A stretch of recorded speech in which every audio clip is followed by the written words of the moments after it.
in the room. Rosa Cornejo, Executive Assistant.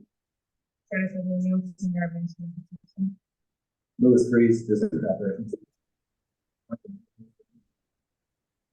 Other questions?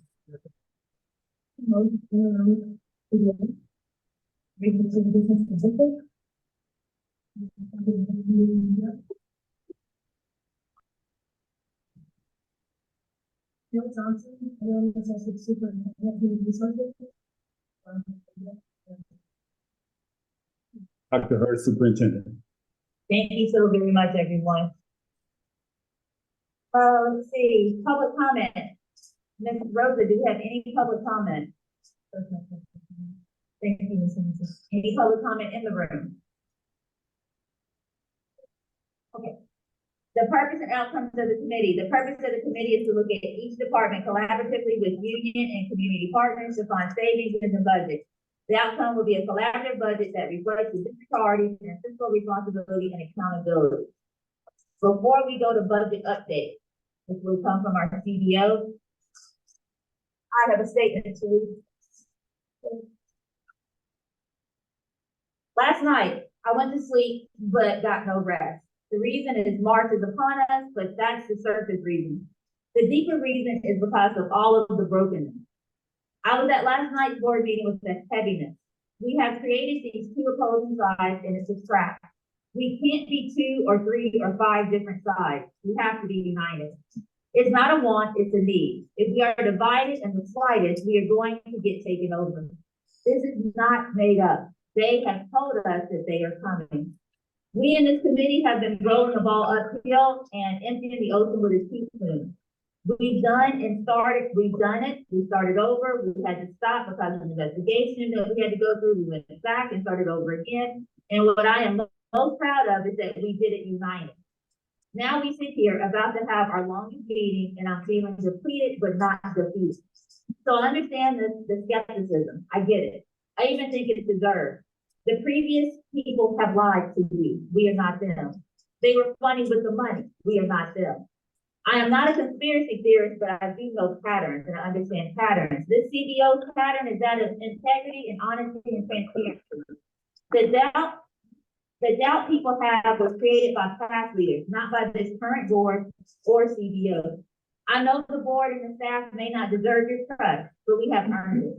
The moves we have made have been above board, so I beg you, we all have to move together. Let's put everything else away to cross the finish line together. They're coming, and they are coming, and they are not our friends, and we have to stay united. I am complete.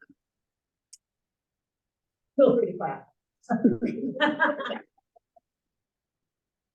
Thank you. Now we are at budget update. CBO Moses. Thanks, Trustee Smith. Good afternoon. I just want to provide an update to the subcommittee and members of the amount of reduction we've identified thus far for the 24-25 budget. Total reduction amount to date is $1.7 million in terms of the cuts we've decided to make from the contracts. I'd also like to report out that we did an overview of what we budgeted and what we spent in unrestricted contracts for this year. We budgeted $14 million, $14,089,196. To date, we have spent 93% of that. Available is 961,894. So last subcommittee meeting, there was a request to reduce or eliminate additional contracts out of this budget. And my report is that should we choose to actually freeze additional contracts out of this budget, we would retain that 961,894. Thank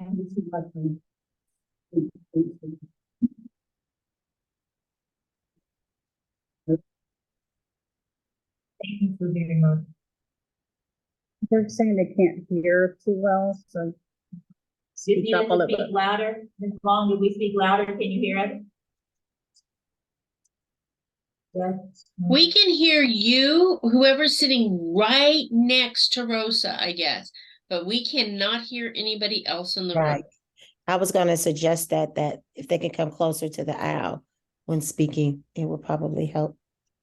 Did you hear, CBO Moses at all? Womp, womp, womp, womp, womp. Okay, we're gonna start again with CBO Moses, okay, because it's important what the update she just gave us. Okay, So let me know if you can hear her. I'm watching the screen now. okay, are you able to hear now? Yeah. Okay, perfect. Okay, the report out is that, to date, the subcommittee has identified $1.7 million in reductions from the contracts that we have reviewed. We also did an examination of the unrestricted budget for all contracts this school year. And that budget was $14,089,196. We've spent 93% of that amount to date, which means that there's $961,894 that have not been allocated to specific contracts yet.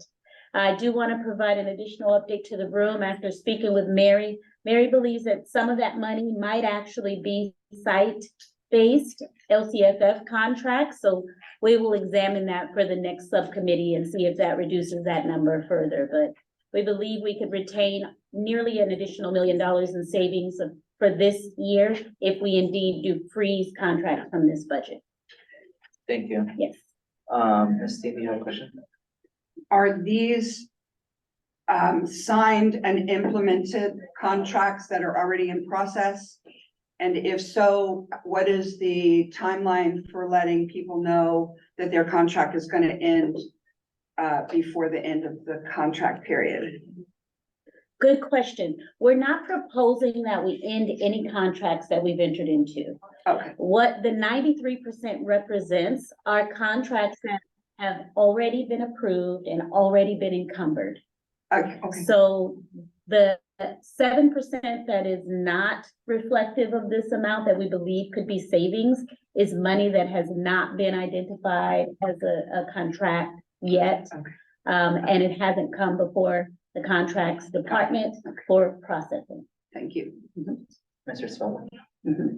Thank you for the report, CBO Moses. And you may not have this information off the top of your head, so apologies if I'm asking you numbers. It's okay. I heard you cite a number of 14 million has been spent in the unrestricted contracts. Mhm. Can you share what the budget, the June budget assumptions were around unrestricted? What I'm asking is essentially, we are at 14 million right now. I think the total contracts were 84 projected. I know that a lot of that is restricted probably, but I'm just curious how much, if we were to freeze, we would save from those assumptions we made in June. Okay, so if you'd like for me to, Excuse the interruption. I need the last, Diana Sariano. Diana Sariano, please report to the attendance office. Thank you. okay, thanks for your question. Yes, I can answer that. So the figure, the $14 million figure that I gave you is our operating budget. And so I'm separating the operating budget out from all of the restricted funds. If we were to add the restricted funds to the operating budget, the total budget for the school year for contracts is $85,651,472. Of that amount, 78% has been used. But I want to reiterate that that is a large amount, largely because it includes the big allocations for community schools grant, for our expanded learning department, and for all of our other restricted resources that operate solely on contracts. So the total amount that has been spent from all funds combined this year so far on contracts, either spent or allocated, is, oh, we don't have the total. But I can tell you what's available of the 85.6 million. There is 18.3 million still available out of that budget, and that equates to 11.35%. I'm sorry, not 11, 22.35%. Thanks. Sure.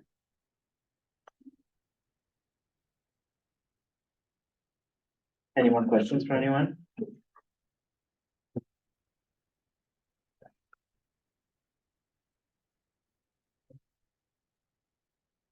So now we're gonna move on to the presentation, special education contribution trends. Okay, Again, on Zoom, if you cannot hear us at any point, wave your hand frantically, so we'll be able to see. Thank you, I'm complete.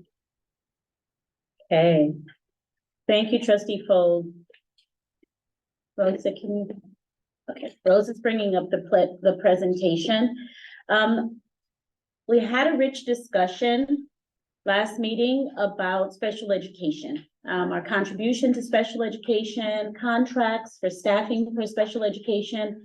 We'll dig deeper into that today, but before we do, I thought I could share some trend and comparison information about special education across the state and within local peer groups. Next slide.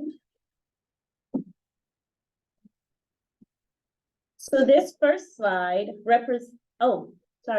slide 2. There we go.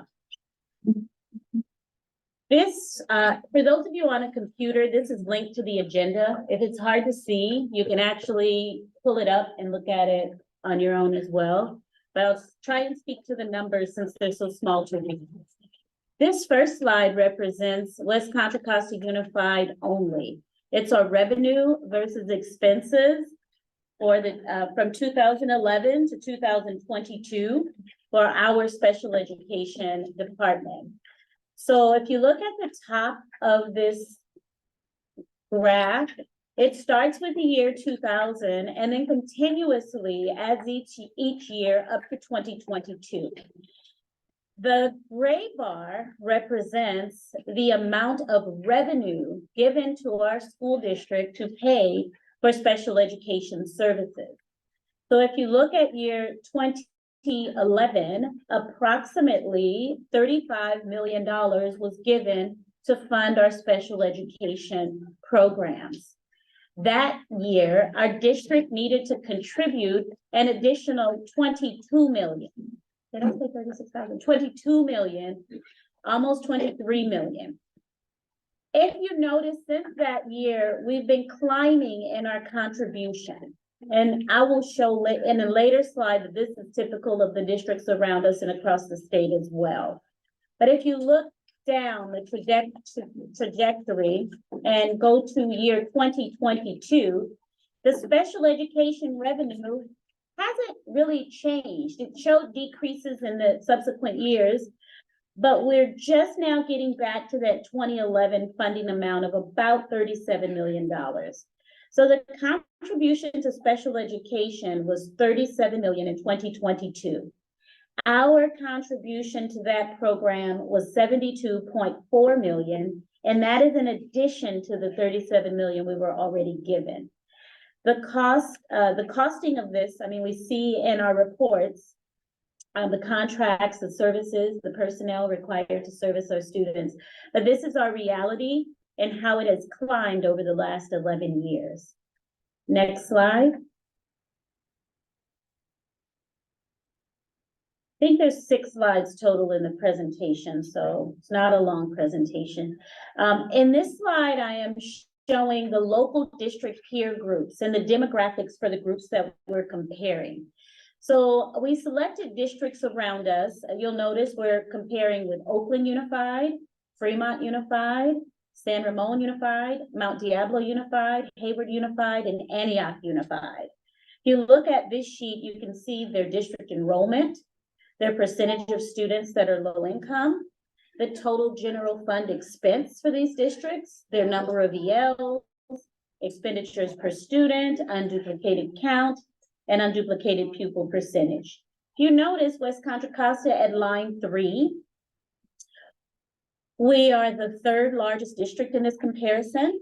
We have the 2nd largest population of ELs. Our percentage of low-income students is shown as 46.24%, but our unduplicated percentage is 68%. So we're falling in line about midway when you look at those statistics with these comparing districts. So we'll now look at, on the next slide, their contributions to special education in terms of how we fare. So the top line is Antioch, and then Fremont, and then Hayward, Monte Diablo, Oakland, San Ramon, and West Contra Costa. We're on the bottom of this list. It's a comparison of what was spent in 21-22 and what was in all of these districts. So if you notice that every district has this exact same trend where we are not able to meet the needs of these students with the allocation that's given, and every district is contributing. For West Contra Costa, you'll see that we're contributing twice the allocation. So we're allocated about 38 million, we're contributing 72 million. If you look at Oakland Unified, they were allocated just around 52 million. They're contributing 99 million in this previous school year. So I invite you to look at these trends and how our neighboring districts are also giving contributions to special education at about the same rate in which we are giving. Next slide. This next slide shows a statewide comparison. So the districts across the state that we're comparing are Lodi, Hesperia, Glendale, Manteca, Vista, Lake Elsinore, Fairfield, Sassoon, Hayward, and Redlands. It also has the same demographic data so that we can compare what their student population looks like and their expenditures in reference to what we spend in West Contra Costa. You'll notice that there's a variety of school districts in terms of size and low income percentage and unduplicated count.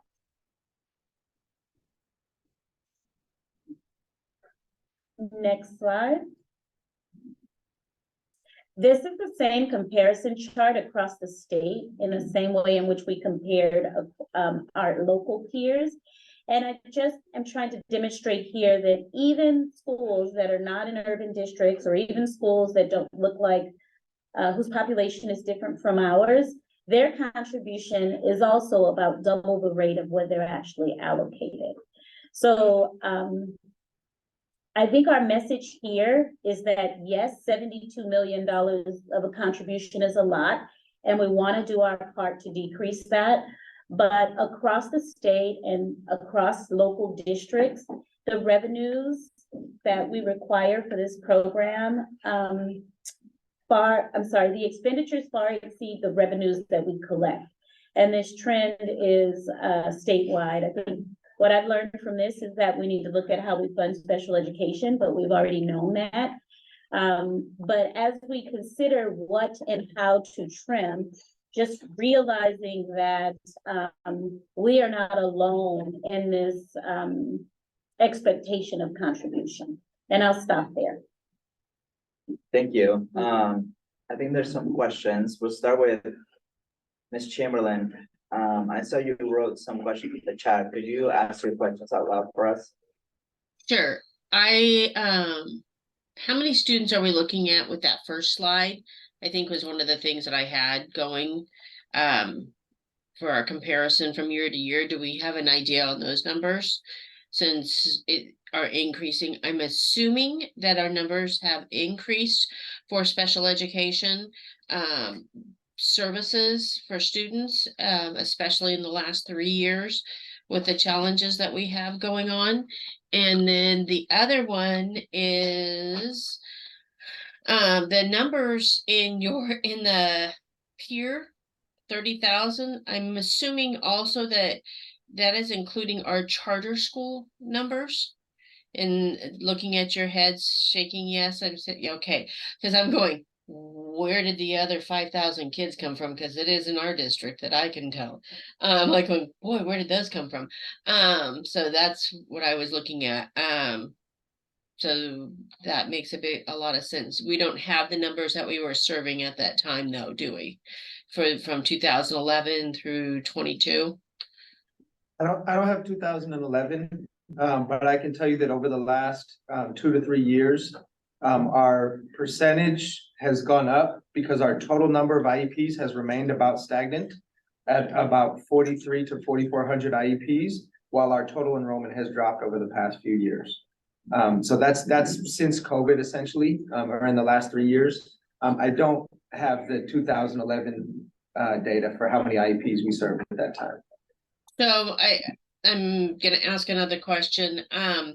With IEPs that we are serving, is that also because of the challenges that we've met from the state stating how we categorize the students as far as ESN, MMSN, full inclusion, and moving those students from being in a self-contained class into a fully included general education class? Does that have anything to do with it?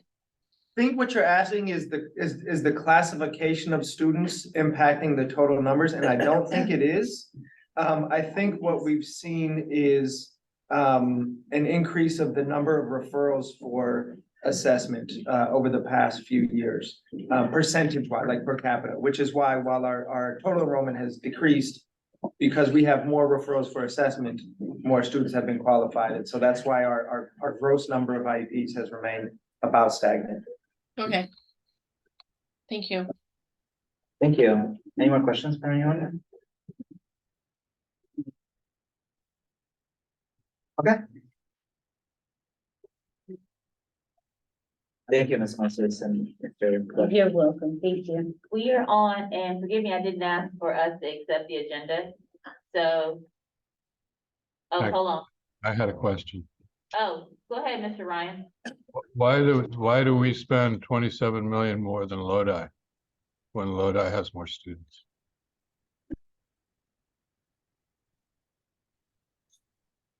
So I'm taking a look at what Lodi serves.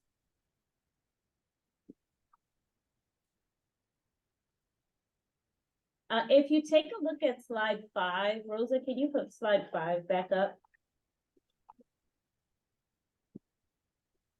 On slide 5 of the presentation, you'll see that Lodi and West Contra Costa have about the same number of students that they're reporting.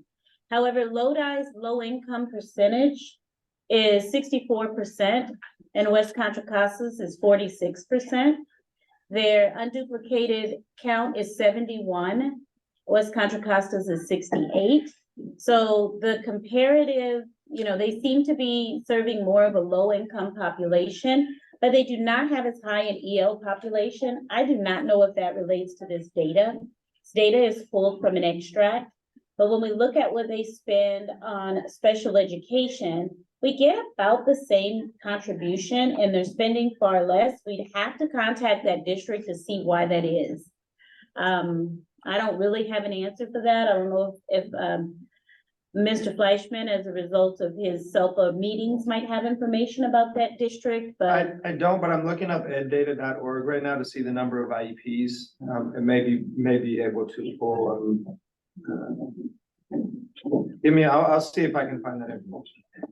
Because I'm not sure how many IEPs they serve in that district. Could it have to do with the difference between an RSP IEP, where the service is provided by a mild moderate teacher with an aide and a caseload of 22, versus an ESN class with multiple modalities, one-on-one services, speech, OT. And so our contribution would be much higher for an ESN student that has multiple service providers versus an IEP student. So within RSP. So Lodi may have more RSP students versus more multiple modality students. That is possible. I don't have any data that would say yes or no, but that is definitely possible. They could have less in NPS. There's all of the different funding Yes. things that go into it. So they could have less of any number of those things. Yes. John. Good. Okay. Just taking a check. That's fine. Sorry, I'm getting, but I did, would you be able to go to slide 4, please? I wonder if this is what Mr. Ryan was referring to. I don't know, I could be wrong, but something I did notice and then, was that amongst this group, what is it, am I correct? Our general fund expenses are the highest in the batch, even though we're far from like, we're spending that 27 million there of general fund higher than Lodi. I think, was that what we were talking about, Ken, or that other page? Because this one kind of did. Yeah, stand out to me. They're both the same, yeah. I was actually curious from the other, but Oh. this is the same figure. So yeah, it was just something I noticed that I think was, I'm not sure what to do with this data, but it did kind of speak out a little bit at me. It's in terms of the other special ed data on the other pages, it seems more like we're in line typically, but this one, it feels like we're maybe not. Maybe I'm overthinking it, but I was just curious. So to clarify, what we're looking at on the screen now is all district data. It's not specific to special ed. And I think one of the things that stands out for me when we talk about how much we spend within our program, we need to find out the structure of their program. Do they provide transportation or not? We know that that's one of our huge expenses. How many programs are they running in each school? What do they offer their students? What don't they offer their students? Do they have an impact of litigation? Do they have settlements at the rate in which we may sometimes have? So we'd have to really do a comparison of the components of their program and their budgets in order to find out, you know, what's impacting their budget. But when you look at Lodi here, their contribution is 45 million. So they're still contributing as more than what they're getting. So it's still, their budget for special ed is double what they take in. Ours is significantly more, but Lodi is also a rural area and not an urban district. And I don't want to make any assumptions, but you know, we have to consider all things: program, demographics, area, and type of programs, and in order to understand those numbers better. I know when I was out there for some trainings, they have a high migrant workers rate out there, and there's not, when I used to collaborate with them for Power School information and SASE back in the day. Yes, we used to have to talk about how to enter and exit students all the time because they had such a transient rate of students coming in and out of that area constantly. They couldn't test them fast enough either. But you bring up a good point. I mean, I think that's something we can look into. Like, what are they doing to, well, first, I think I would want to know, how well are they serving students? And if they are able to serve students at a high level and spend less money, then we'd be interested in how they're doing that. Any other questions before we move on? Online? No? I did not ask us to approve the agenda. Does anybody have anything they want to change on the agenda, or are we okay to keep going? Great. I didn't hear any objections, so we're gonna keep going. All right, so we are on. Let's see, number 5. Discuss current staffing contracts and future considerations for the physical impact of staffing shortages for the essential position. So this is in response to the questions that you asked last time that we bring back when we looked at the large contracts for staffing, and specifically in the special education, in the area of special education. And I'm sorry, Rosa, that isn't attached. It was our last week's SPED contract sheet. I did send you an email if you wanna pull it up. But we just wanted to, you had several questions for Guthrie, you had several questions about contracts, so we thought we'd bring this back to try and answer those questions. I don't know, President Gonzalez, Boyd, Trustee Smith-Folds, if you wanna restate questions, if you'd like for us to tell you what we found out, how would you like to approach the answers to the contracts question? So why don't you just tell us what you are bringing back, and then that may answer the questions, well, it will answer the questions that we had, and it may generate more questions. So if you can just walk us through, that would be amazing. Okay, so starting at the top with speech pathology group. What I'm gonna first just go through the staffing, like the biggest question that I kept, that was each time was how many people is that giving us, right? So for speech pathology group, which is at the top there, We have currently 3 speech and language pathologists, 1 occupational therapist, 6 physical therapists, 1 educational technician, 2 RBTs, registered behavioral technicians, and 1 BCBA who supervised the behavior techs. So a total of 10, 11, 14 staff. Guthrie, can you go through it one more time for me, just a little slower? Yes, Again, Chapter, certainly. go ahead. So 3 speech pathologists, speech and language pathologists, 1 occupational therapist, 1 educational technician, 2 registered behavior technicians, and 1 BCBA who supervises the RBTs. The BCBA I do not believe is full-time. The others, based on the invoices I looked, are full-time. Thank you so very much. Sorry, there was 6 something, right? Did I miss it? Physical therapist, sorry. Oh, 6 physical therapists, thank you. Sure. What is the ed tech? I'm looking into that. Okay. All the other ones I got. I can share that their costing sheet lists an education technician / mentor / tutor. So I'm assuming it's some academic position, Do you have the probably. costs of each of these? I roles? do, Oh, could we hear those? yeah. All right, so the cost of a speech language pathologist is. That's my SLPA. No, that's the assistant. And the FPG groups. That's PG. Yeah. Yeah. SLPA is an assistant. There should be SL. Uh-huh. There it is. There you go. Yeah, yeah. All right, so for language and speech, the SLPs, the daily rate is $911.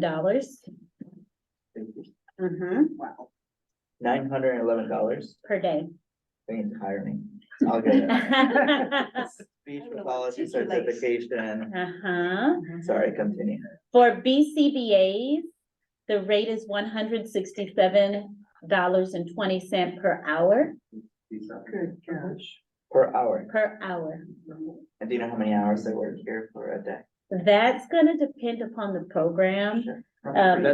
That's minimal, yeah. It's They're providing They- supervision, They right? provided a couple of hours of supervision to the RBTs. They're not doing direct services. No, they're not. Okay. The RBTs, is that this one? That is, yes. Yes, the RBTs are $91.52 an hour. The occupational therapists are $95.20 an hour. And the physical therapists are $100.13 per hour, How much was that, I'm sorry? $100.13.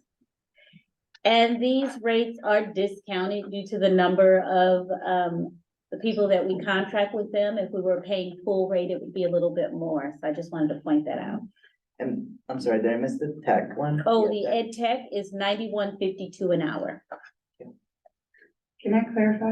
Mhm. Are these folks that are on campuses, or are they supplying services outside of the school realm in part because of like, lawsuits or? That's Combination. the ed tech, There's a combination. yeah, the ed tech puts yeah. that in my mind, There's because that some- would be someone tutoring there's after some- school that we yeah. failed on. Yeah. Some not comprehensive, compensatory education services, some of that. There's some, we have been some virtual speech to help, fill the gaps of vacancies, with speech.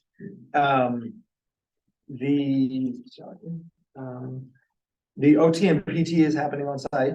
Our PTs are all contracted. We have an OT department within special ed, but the physical therapists are all contracted. Okay. So we have occupational therapists that are district employees, PTs are contracted, so that happens within the school day.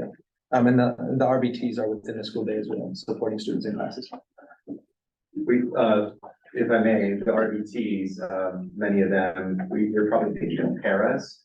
And these are these people that are assigned with special ed students who, the team doesn't want a regular parent, someone with behavior expertise. And this is gonna come up as we go through the rest of our, thank you for bringing that up. This, as we go through the rest of these contractors, there's gonna be more that have, RBTs.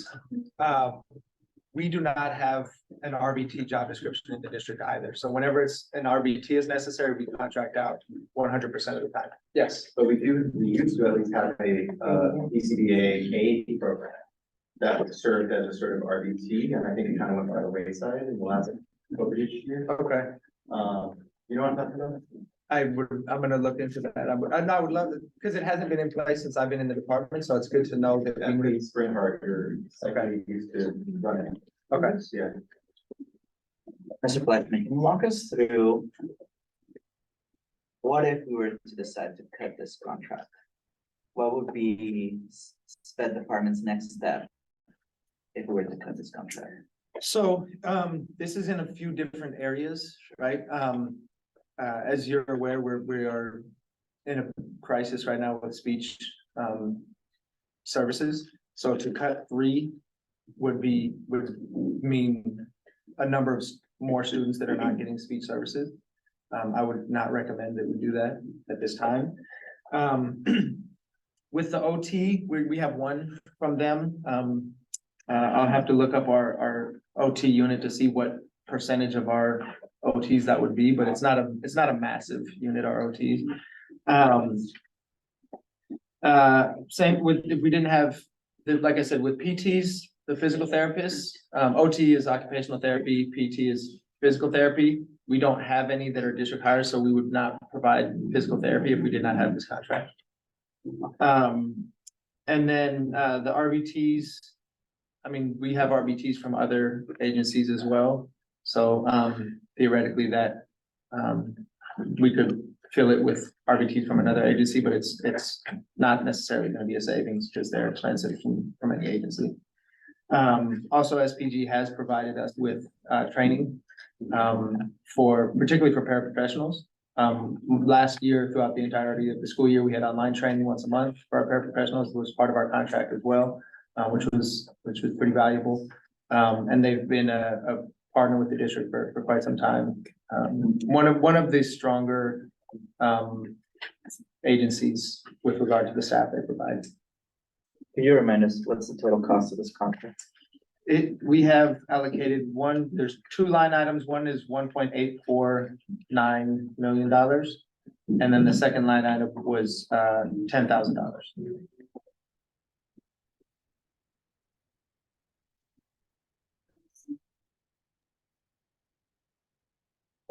I have a question. This past year, we contracted with Row Health. And I'm saying district, weren't completely satisfied with the services they were providing. And they did not have a non-comp clause in their contracts. So their folks could actually apply for the district positions for this year, whereas before there was a no competition clause and they had to be off the same type of business for a year before they could come. What is SPG's thoughts on that, and why would we not want to hire some of these folks? We actually, California Attorney General Rob Bonta put out a release in, I want to say January of 2022, might have been mid 2021, declaring that non-competition clauses are fundamentally inequitable and that they drive down worker wages and they will not be honored in the state of California. So it doesn't matter what's in a contract for any agency. There's no such thing as a non-compete clause in California. Nice. So we have hired some folks from all of these agencies. And they understand at this point that it's not something that they can hold anybody to. So my second question is, why don't we have PTs in the district? I will have to look into that. Okay. And then last but not least, I think John mentioned it. So Emily Springhart was the supervisor for an RBT sort of training ground. So any aide that wanted to go through CPI, go through the training, go through autism training, become a behavioral tech, could, take these classes, get certified, and then they were making slightly more an hour. So could we maybe look into that? Because I think I've mentioned this before, that ownership of the staff builds the capacity in the district to maintain and build community. If I may add, a lot of them became teachers. One of them was at our, Yeah. employee orientation. The sisters. Uh-huh, Oh, yeah. That's- I saw that, yeah, the best news, yeah, exactly. Now, are you talking about ABA? The ABA program. Yes, Yeah. that we still have. The ABA program is still in place and still getting support from school sites. So, ABA and behavior tech are not necessary, they're not the same thing. but we could increase that program to reduce some of the costs of these contracts. They're not the same, but they have similar roles. Yes. Is there kind of applied behavior analysis is what the ABA term stands for? BCBA is board certified behavior analyst. Mhm. And so, we could invest in that program. That's not a solution right now to the original question that the chair asked. But, it's something it could have helped us in this scenario if we had invested or put more energy into that program. And it's also been a pathway for us to get a lot of teachers. So win-win-win-win. Yeah. So I take away from that looking into figuring out why we don't have a physical therapist job description and what that would take. And the same with RBTs. And as an aside, that ABA term teacher was my student at Kennedy High School. Great. Okay. Mr. Fleshman, having a Yes. hard time with this one, Which to one? be honest, this contract overall. SPG. Yeah, Okay. if you hadn't made the comment about your recommendation to keep it, I was gonna suggest we cut it. So now I'm like in this unsure place. Dr. Hurst, what would you recommend we do? As we were talking about this, I was reflecting with Guthrie last night at the board meeting about a particular case where I've been emailed, and probably you two have been emailed as well, about a parent that will probably go to litigation because we are not providing speech language services. So I'm afraid that if we do cut 3 more, then we could potentially see more litigation. Hypnosis? I just wanted to reiterate, we spoke on this last time, but this contract is listed as 1.8 million. But the way in which special ed budgets for these contracts is they have to anticipate need. We've paid invoices through the middle of October, and to date, we've paid $228,244. So that's an average of about $114,000 per month for these 14 staff members. I think what that tells me is that these are not full-time positions. These are likely positions that are just hourly, because it's not an exorbitant expense. I could be wrong if I'm looking at Guthrie. But if we continued the rate of service that we have currently with them, this contract will not reach 1.85 million. And I just wanted to point that out, that all of these contracts are pay as you go. And so the estimates are not exact, but we don't want to underestimate and not have enough encumbered for the service. Do you have anything to add, Guthrie? I do. When we do have these mediated agreements and speech as part of the comp ed, this is how they get it. So we fundamentally have to have at least a portion of this in place. And I would have to do a lot of number crunching to figure out what that like fundamental baseline it is. But I'm gonna agree with Dr. Hurst in that we are not in a position to cut speech pathologists right now in any form. Makes sense. Well, thank you. Yeah. Okay. Well, team,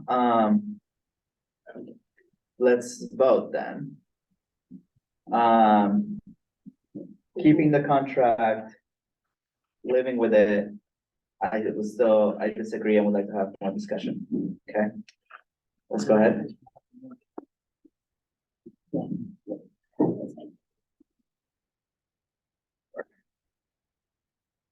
Shanae? Okay, we're gonna keep it. Thank you, everyone. We can go to the next one. Mr. Freshman. Okay, so the next is Seneca Center. Remember the first line item is our classrooms at Catalyst, right? So there was, I don't believe there was any question about that. It was the second line item of the 875. With that, we have 4 students receiving individual therapy through Seneca Center at 20 hours a month at $216 an hour. Again, I also remind, Seneca Center is where the students with the most profound social emotional needs are. These are students who are the most marginalized and have experienced often the most trauma. And so have the greatest level of need for these type of things. So that's the rationale for why it's so expensive and why that's needed. We have 2 students who have 6-hour-a-day one-to-one support in those schools at $105 to $110 an hour.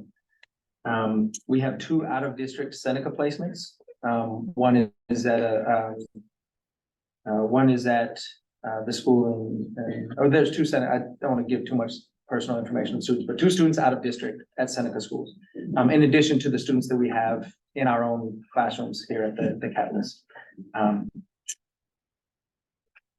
So those are those funding pieces there, as well as a total of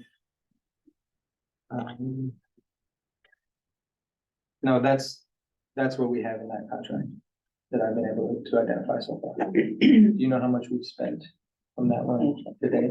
Yeah, we're checking. Okay. There's 2 separate ones, clarifying question. The first contract is listed,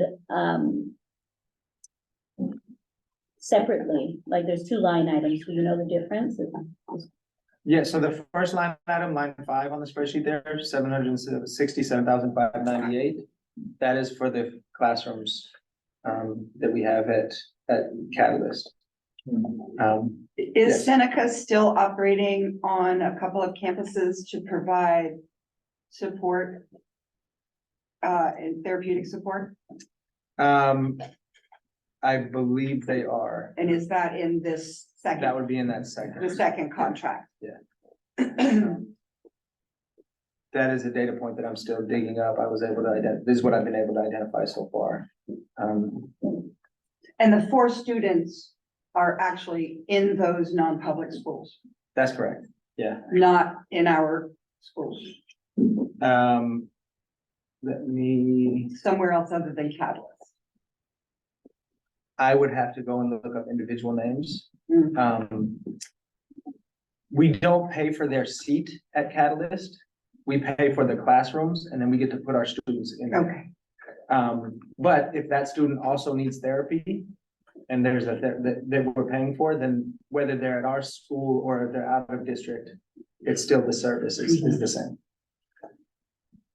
Any other questions from anyone?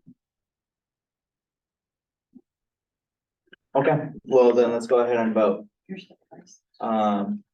Same thing as before.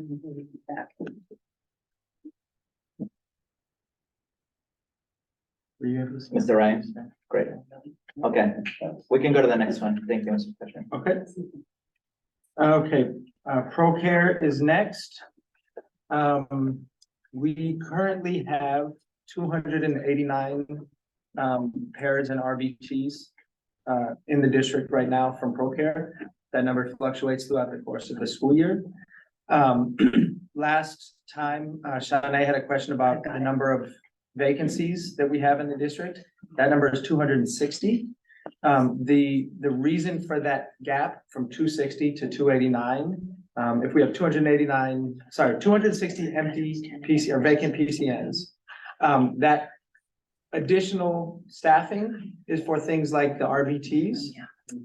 When an IEP team deems that an RBT is necessary, because it's not a position in our district, we always contract that out. So there won't be a PCN there, for that. We have some folks that are on leaves for various different reasons. And we need a sub in place. And so we bring in one of the contracted folks to fill in those gaps when someone's on any type of different leave. So that those are not vacant PCNs, but there would be a contractor serving in that classroom, which is what runs that number up past the number of PCNs. Okay.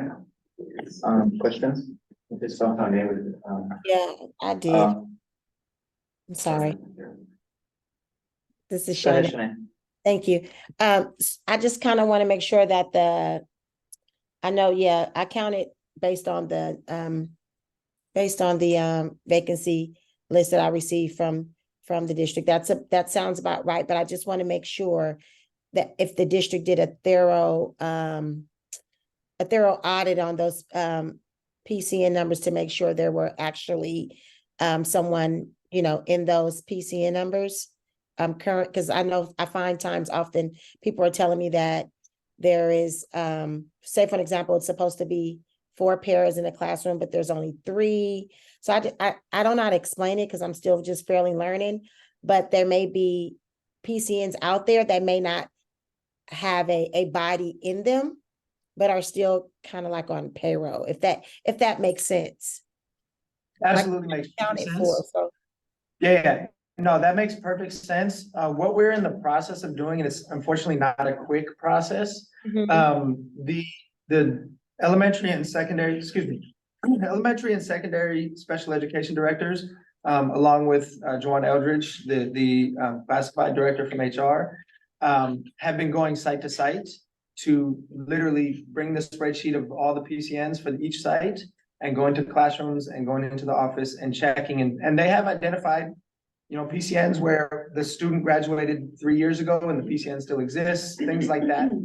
It's a massive system and things like that are going to happen. And so they're going through and doing a thorough site-by-site audit. It is going to take time. They can do a couple of sites a week, honestly, because if they were just an auditor, it would go a lot more quickly, but they're directors of a department still. So we are going through that process, Shanae, and once it's done, we'll have a very accurate picture. So that number could go down. It could change with, some folks may be in the wrong PCN, et cetera. So that's an ongoing process. Okay, thank you. I have a few. Can we get earlier we got the rates for all the codes. Can we get the rate for the RBTs on ProCare? And then I have a follow-up. Yes. So the hourly rate for ProCare RBTs is $78 per hour.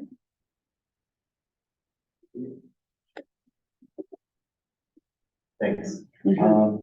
So I have a question, and I think this is for Guthrie, and Guthrie, I apologize because I know you started in this role officially this year, so you may not be able to have the background on this one, but so I've IEPs, when you write IEPs, you don't say they get an RBT, you say they get one-to-one services. We actually try to avoid one-to-one, we say intensive individualized. Even better, even more broad and vague, right? Yes.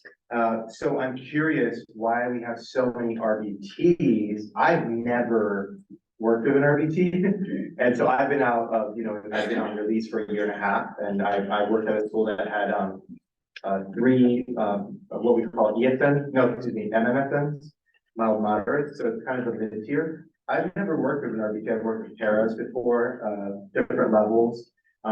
It sounds to me like the district has blown up on the needs for RBTs, and I guess you're shaking your head, so that's yes. And I'll let you answer that in a second. Yeah. But my wondering here is, do we need to do some universalized training for staff on how to, push back? So when I write a recommendation as a psychologist, I don't say they need Linda Rubel. I say they need sequential, systemic, explicit instruction in the Right. area of reading with an emphasis on beginning and sound, right? You were taught to keep it vague because you get districts in trouble if you don't do that. So I'm kind of curious why this need for RBTs have blown up and what sort of guardrails we're putting in place, because they're costing us $91.50 via SPG, $78 an hour via ProCare.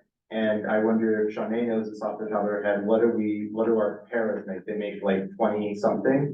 That's a big difference in the pay gap there, right? So, you know, the union head and he's already like, we gotta increase pay for those people to attract them. But I think part of the issue is what the desire for the classification. And we know parents come in and they say, we want this, but what are we doing to say, here's what we can do? Great questions. Yes, we have seen a large increase in this service. And you're 100% right as far as how we should be writing services in. One thing that we saw coming back from the COVID shutdown was that we had all number of students, particularly students with autism across our system at all levels of autism, right? Autism level 1, 2, and 3, students in our full inclusion programs to our ESN programs who had in many cases gone a long time without having the consistent in-school everyday service that is required to help to work with those students. And so anecdotally, I would say as a site leader at the time, I saw things coming out of like our ESN classes that I had never seen before. And so just across our system, there's a lot of need to support students that are having, externalizing behaviors because they were 2 years isolated. So yes, the need has grown significantly. And to your question about training, absolutely. That's why there's a couple things that are happening. There's the CPI trainings that have been ongoing, led by program specialists and school psychologists. Actually, the last one I went to was also being co-led by one of our CSSs, which was really nice to see at El Cerrito High School. So we are increasing that level of training. We are also Art Harris, who is the director of educationally relevant mental health services. I'm trying to avoid acronyms. We call it ERMS in the special ed world.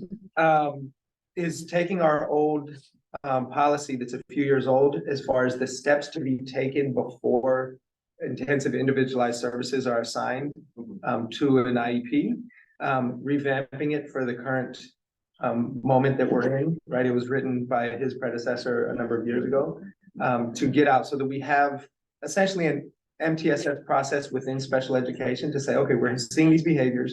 Here's all of the things that need to happen to try to early intervene before we say this child needs a dedicated adult. The other thing that we are within that process is that it needs to be reevaluated every at some interval, right? Whether that's every 3 months, at every annual IEP, every semester, whatever the case, so that we're continually reevaluating if this is still a need. Because ideally, what we're trying to do is bridge and scaffold so that we can peel those things back. So, question. May I follow up? Yeah, I love all that. I will say when you're the service provider, it's always very frustrating when you have to like jump through. It feels like if you jump through hoops to get student support, and like we get really frustrated with SPED. It's difficult, but this is why that is in place.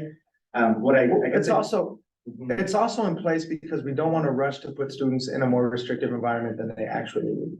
So there are some times where we have a knee-jerk reaction. It could be any member of an IEP team, but we could rush from students struggling in a course to let's hurry up and assess and put them in a more restrictive environment. So we want to keep them least restrictive as long as possible. Those are not the scenarios I was thinking of, but I'll check with you. Both and. Yeah. But I guess what I didn't hear you say is specifically the issue of the RBTs. So my guess is there wasn't as many RBTs in the pipeline. And these contract agencies have trained all these people very quickly to address this need. So I guess do you have any insight on where is this push for the specific role versus a general para that is more cost efficient? We could increase their pay, I would advocate. Right. And so like that difference, if you could talk about that. It's typically the IEP team saying the person that's gonna work with this child is gonna need specific training to support what's being, not demonstrated, but what's presented in the classroom. And so it's listening to the school psych, the teacher, the program specialist, the team that is saying, we need a little more than the training that, you know, we need this level of training for the new. So while it's not written in that way, it's what the team is suggesting. So we could technically hire people who are not RBTs for these roles, as long as they had behavior training. Scary, I know. Legally, technically, and being compliant with an IEP, yes. I think I'd refer back to your last thing about teams being frustrated with gatekeepers. I guess my question is, how many of these pro care are RBTs?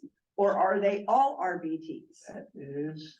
And what is this, if they're not RBTs, what are they doing to attract people who want to be in a, and I want to say this is a pseudo medical field that we're drawing from, because these are folks who kind of mostly come in scrubs and they have this sort of specialized training to care for children. They know that they're going to maybe change diapers.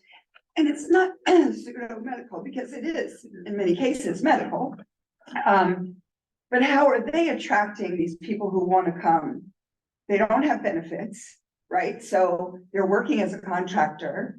And I guess my last question, how much of the 1.3 million have we spent already?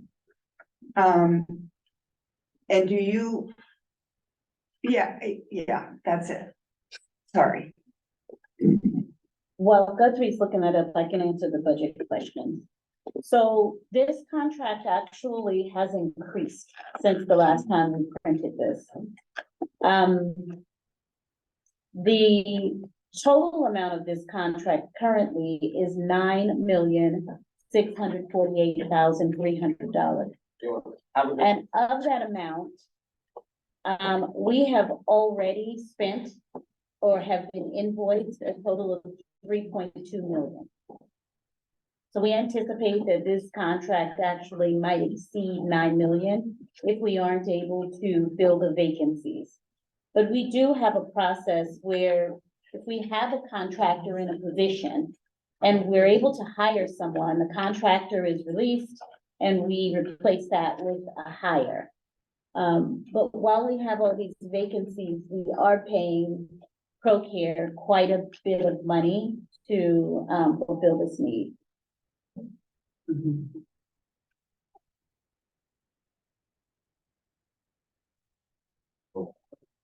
Are there any more questions while we wait for Director Fleischman?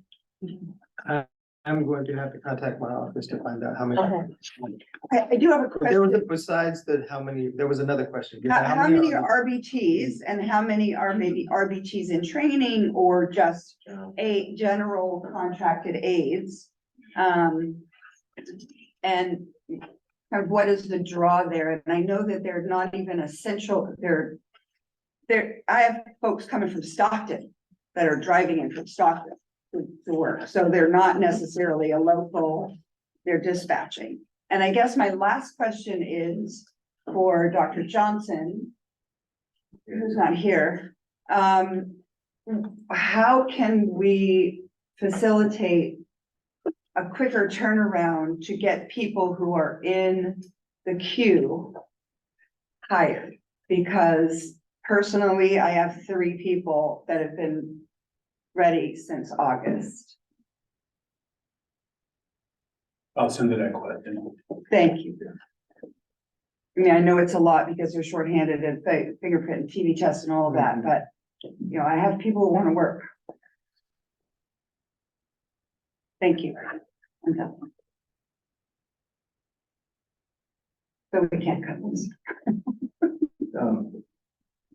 So I heard Kim say, or sorry, CEO Lucas say that this is projected to be 9 million, we spent 3.2 million. it's listed here as 1.3 million. Is this impacting the number then we have to cut? Like, does that increase the goalpost? That is a good question. So, I don't know the answer, but. yeah, so, let me give a little bit of explanation. There is an amount that, special ed, and I'll ask Guthrie if he could check to see what was projected at the beginning of the year. Previously, we would not fully encumber special ed projections because it is a moving goalpost. So, previous practice was that special ed will increase as they go. One of the things we realized this year when we were reviewing our budget and expenditures is that doesn't allow us to know along the way what the total cost is anticipated to be. So what we asked, about a month and a half ago is for special ed to actually give us their estimated number so that we could encumber the full amount, so that we weren't just increasing as we go, because we need to know ahead of time what the entire anticipated expense is. I want to follow that up with our intention is to do quarterly checks. For example, the first contract we looked at, speech pathology group, we think that that's going to be $1 million instead of 1.8 million. So we're going to pull back some of those funds at first interim because of the rate of spending. So we're really trying to be accurate in the moment. So that's the reason for the increase, because initially they only budgeted a specific amount and I requested that we put it all in. Thank you. Okay. When you pull back that 0.8 million, right? When you pull back, will you then turn around and put it into where you know it's gonna be a balloon? Like we just talked about the contract that's 9 million, but you're already at 3 million, so that's gonna increase. So will you take that 0.8 million and put it over there because you know there's gonna be an increase? Good question. So we're gonna be examining all of those contracts and making the necessary adjustments, whether it's an increase or a decrease. Right. So I don't want to say that we're gonna move it from one place to another, but we'll put it back in fund balance, but at the same time, we might have Knowing to that it may subtract have from to go fund back balance up. for another contract. So Okay, we're trying to adjust as we go. okay. Okay. Thank you for that. Mhm. Any other questions? We have another one on here? I think so. Yeah. We can move to the next one. And I think there's two more. Oh, sorry. Denise, as of October 15 of them were RBTs. There were RBTs, all RBT. 15 of the 289. Oh, So majority 15. are pairs. Are paired, great, okay. The majority of what we hire from ProCare is paraprofessionals. And they have RBTs. Great, So good, that clarifies. that was a month or so ago, so that may have gone up, so it could be 20 maybe or so, but I it's mean, not. it clarifies their lack of the next level of experience, if you know what I mean. Yes. Thank you. Did we get the rate for the non-RBT? Mhm. I have 78 for the RBT. Mhm. RBT. The paraprofessional rate is $65 an hour.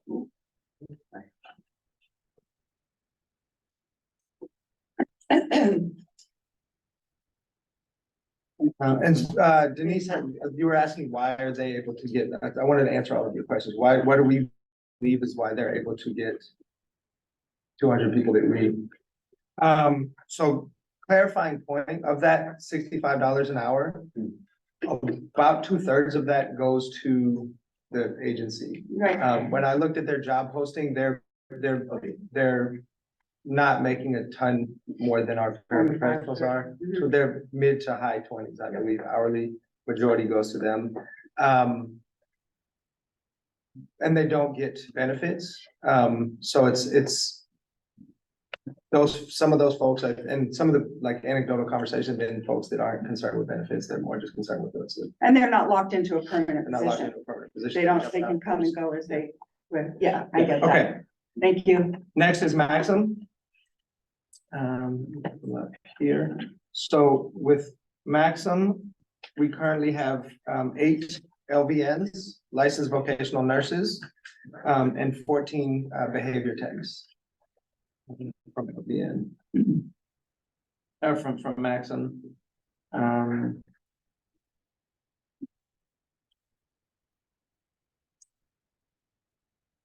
Any questions? Rates. Rates, yeah. Okay. Yes. So the rate for the BCBA is $110 an hour. We don't have a BCA for medical. Oh. We have a behavior tech for that. Is this Maxim? Mhm. All right, so. Okay, I'm gonna let Guthrie look at that. We have their full list. I want to appreciate you guys. These are deep questions and it's a lot, and so you guys are doing a great job. Thank you. Thank you. So $55 for the RBTs for Maxim. An hour. And I don't see it here. Is it on the next page or is that somebody else? That's correct here. Okay.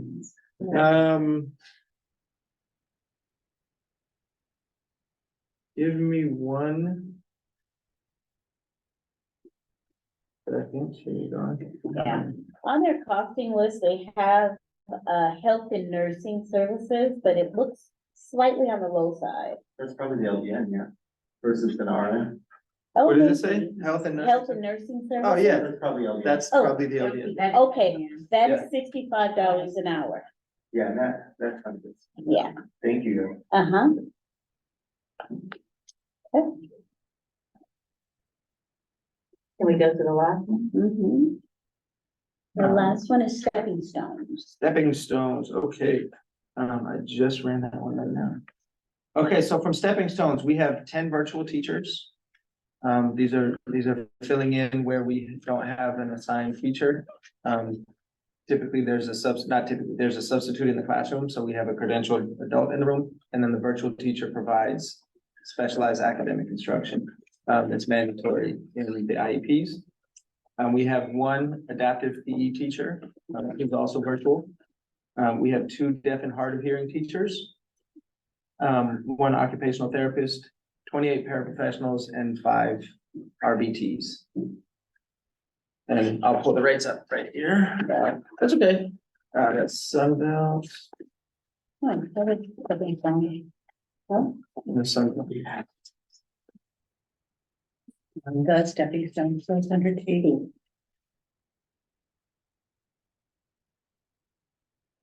Almost. Currently. Oh, the 7, sorry. Okay, so, their OT, occupational therapist is $106 an hour. Let's see. DHA, deaf and hard of hearing teacher is $105 an hour. The adaptive PE teacher is $99 per hour. The behavior technician is $65 an hour. Paraeducator is $55 an hour. And the virtual teachers.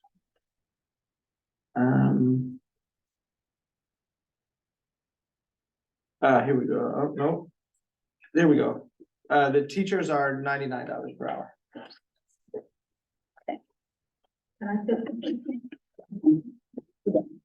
I wanted to also say to, we are as a SOPA, a part of the Bay Area Collaborative, and I'm actually sending Ms. Moses the, website, but, all the SOPAs in the Bay Area Collaborative, we try to, control the amount that the non-public agencies and, schools charge. And so, we look at this actually annually, and, I just shared it with you, Ms. Moses, and I know Ms. Kitchen always gets a copy of all the updated, and we actually have a common kind of contract that we use for those, 2 entities. So I just wanted you all to know that we, try to work with agencies that are, in line with that collaborative, because, you know, they're not just serving our district, but there's 30 districts in the Bay Area. And so there's like monthly meetings we go to, et cetera. So we're part of that. Thank you. Any other questions? These last couple we didn't vote on. Oh, yeah. Yeah, so let's run back. So the stepping stone group, this means keep it. You're, live with it, you wanna take it out. Yes, sir. I should point out, that as we get teachers coming in from the Philippines, and 9 of them are standing on Bay Area soil right now, getting cleared, Okay. to start teaching in classrooms. That will alleviate the need for the virtual teachers. And we will, these are working people, we'll give them the common courtesy of a couple weeks' notice, but they will fall off of the books. So this will come down. This will come down. Yeah. Okay. Yes. I was also just curious, I know historically we've looked into, people to do evaluations for us, whether it's speech or psychologist. Do we still have that practice in the district? Last year we did, this year we don't have any contracts in place, for that. Yeah. So we just heard that the stepping stone, the price will come down because we have some teachers that are gonna fill that spot. We still probably should take a vote. So let's just do a vote. Everybody, if you could put your thumbs in the air. 1, 2, 3 in the room. I see Mr. Ryan, Miss Chamberlain, I don't see her picture and I don't see Shawnee. Okay, it passes. Let's go up to Maximum Healthcare Services. Go ahead and throw your thumb in the air. We talk. 1, 2, Principal Steen. 3. Mr. Ryan. Just your thumb for Maximum Healthcare. Thank you. I think I saw it. Okay, and Ms. Chamberlain, thank you. And I don't see Shawnee. Shawnee popped off. All right, that one passes. All right, it is now 2:30. Great, perfect. We need a break.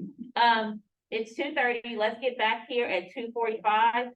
We will start at 2:45 unless it takes me longer to walk back up the stairs. We gotta go to my car. All right, 2:45. We will be back, everyone. Thank you very much. Great work. We'll be back at 2:45. Ms. Rosa, could you show a little?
Ryan, can you hear me?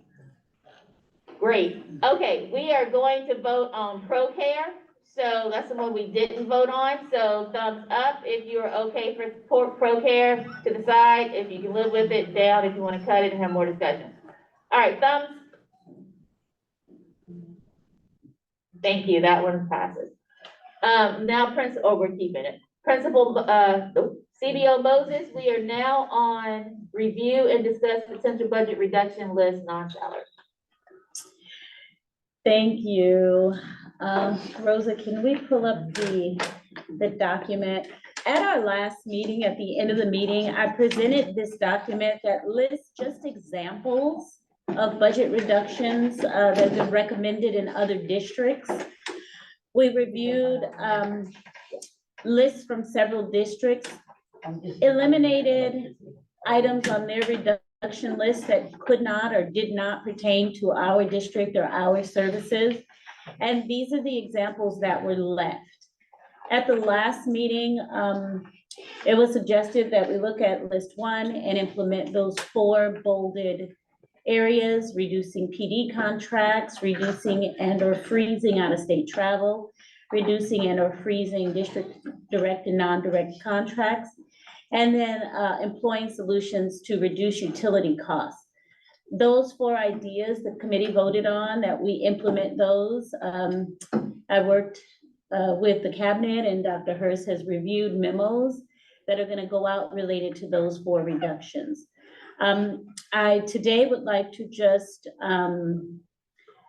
start with this list. If President Gonzalez Hoy and Trustee Smith Folds, you want to lead a conversation about items on this list. But I also would encourage the Budget Subcommittee to add other examples of their own to the list.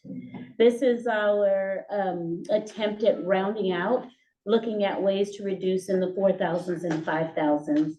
So at that, I will leave it to you or proceed in any way in which you'd like me to support. Why don't we start with each level? We'll go through each one and then after that, we can ask for additional ones that people might have ideas for. Okay. And then, do you have like assumptions about each one? I have some information. I don't have clear numbers on all of them. We have some numbers on some of them. So as we get to the items, we can discuss more what the fiscal impact would be and potential savings could be. And I'd also like to check in with Dr. Hurst to see if you'd like to support leading this, or how should we proceed? I can share with everyone the conversation that took place in the executive cabinet. I did share that this is something that I've been through before in another district. And we had these similar 3 tiers. And I think also we had some input from Mr. Bishop that provided some additional information. Yes. That's working with Ms. Moses.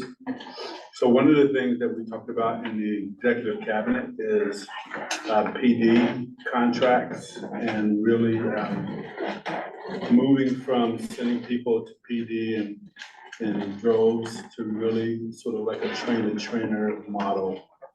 And one person will go to a PD, come back, and then build capacity within the system. We also talked about in bold, the third one, reducing and freezing out-of-state conference travel. Even though that may not be the largest expenditure, it may be actually in-state, that's the largest. We talked about just starting with out-of-state travel. And then also, we talked about freezing or reducing direct and non-direct contract services. And then reducing utility costs for that first row. And you can add to it, Ms. Moses. Okay.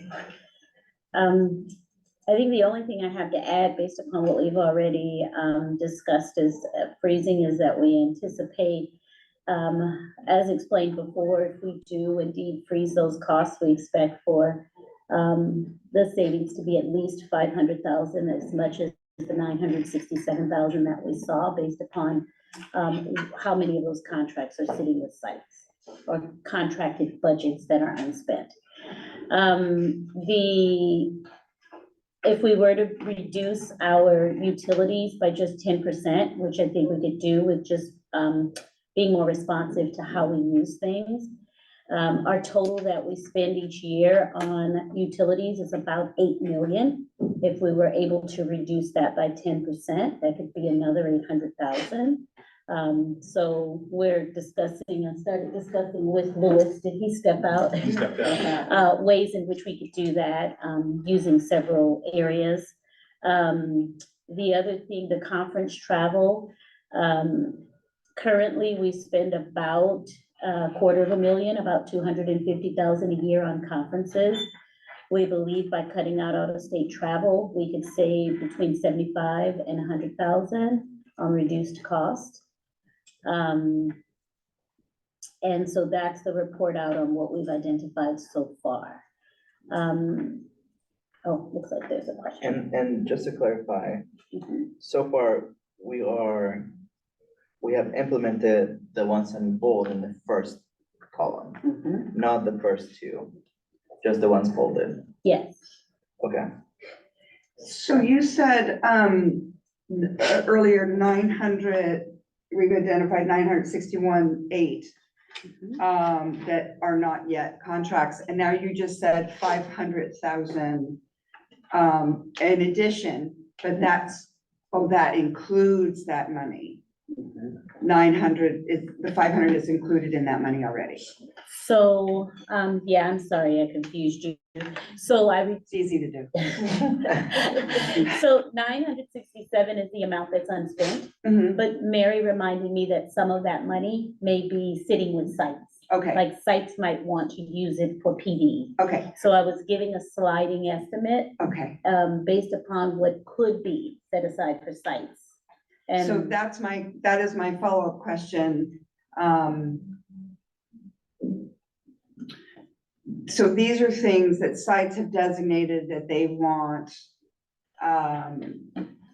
non-personnel, or like a person coming in and doing professional development. And what is the timeline to identify to notify them that you had this money in your budget, now we're taking that money away? well, that's a really deep question. So let me just tell you what our next steps are so that we Okay. can bring you the proper numbers back. So when we budget by account code. So right now, sitting in the account code for contracts is another $967,000. That is sitting in our district account code for contracts. Mhm. Now, within our district account code, we have every department, every school site, every program, right? Mhm. But because these are unrestricted monies, we know that primarily this is sitting centrally Mhm. or with sites. Mhm. Sites do not have a large unrestricted fund. Mhm. So let's give, for example, we give materials and supplies monies from unrestricted funds to sites. We also give LCFF to sites.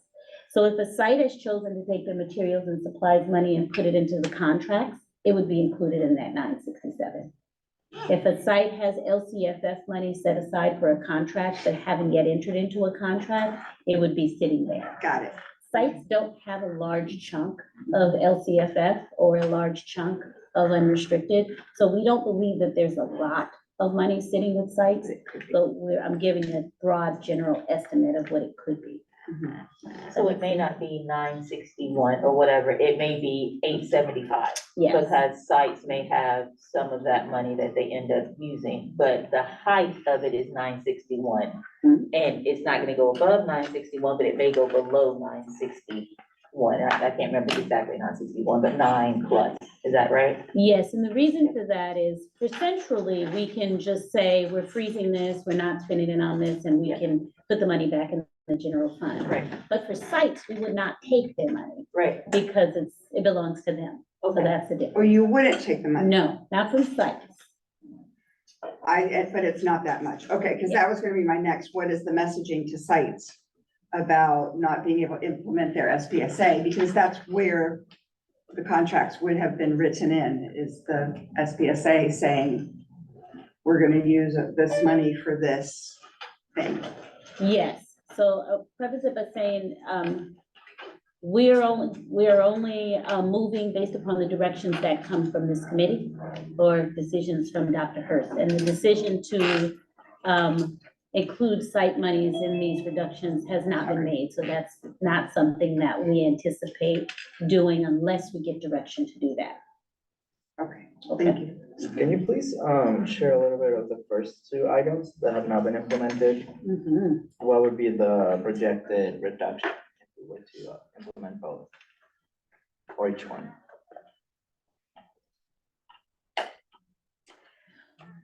So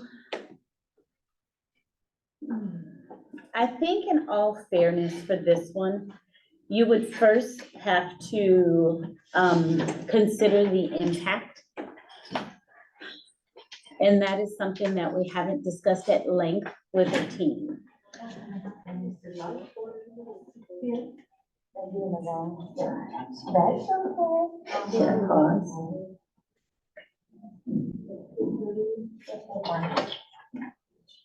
waiting the team.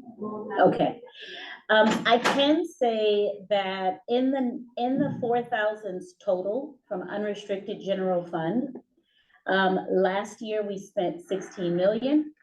The year before that, we spent 22 million, and in 2021, we spent 13 million.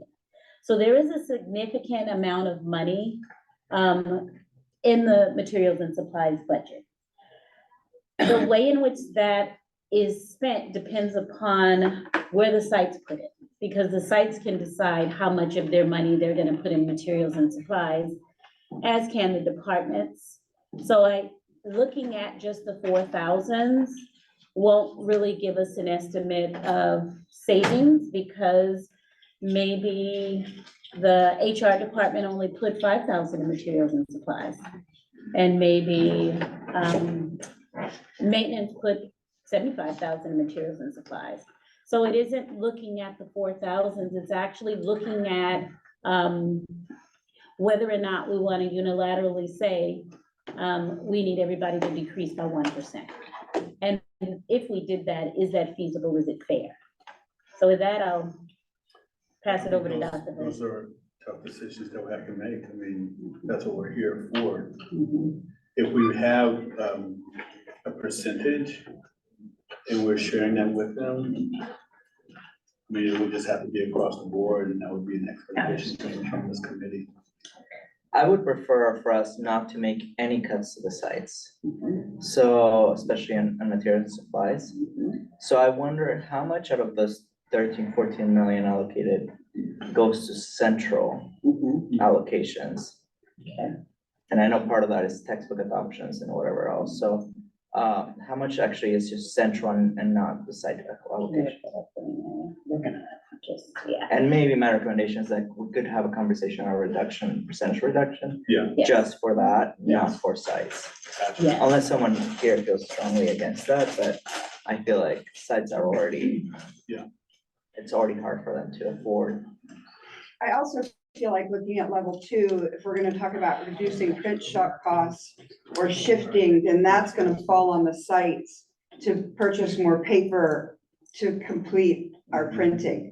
So as we reduce things throughout, it falls back on the sites to supplement the things that we're cutting. So I agree, even 1%, particularly for sites, I mean, we don't have much, but Lupine has less, right? Or Ohlone has nothing, like $10,000. That's 1% is a huge amount of money for those smaller sites that have nothing. Yeah. Thank you. And I'm sorry, I misspoke. We haven't had any discussions about reductions to site. I should stick to just saying departments. Yeah, that isn't the intention. I could have just misspoke.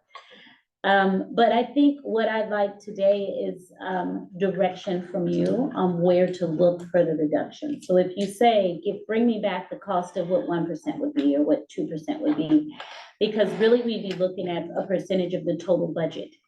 And we'd ask that they cut that in their materials and supplies. Does that make sense? Yes. Does that make sense, Doctor? Okay.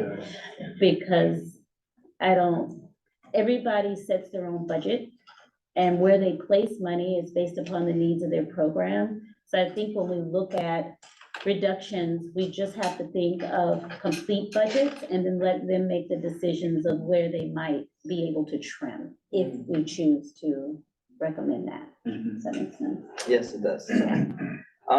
Well, I would love if we could, if for the next meeting, we could get a projection for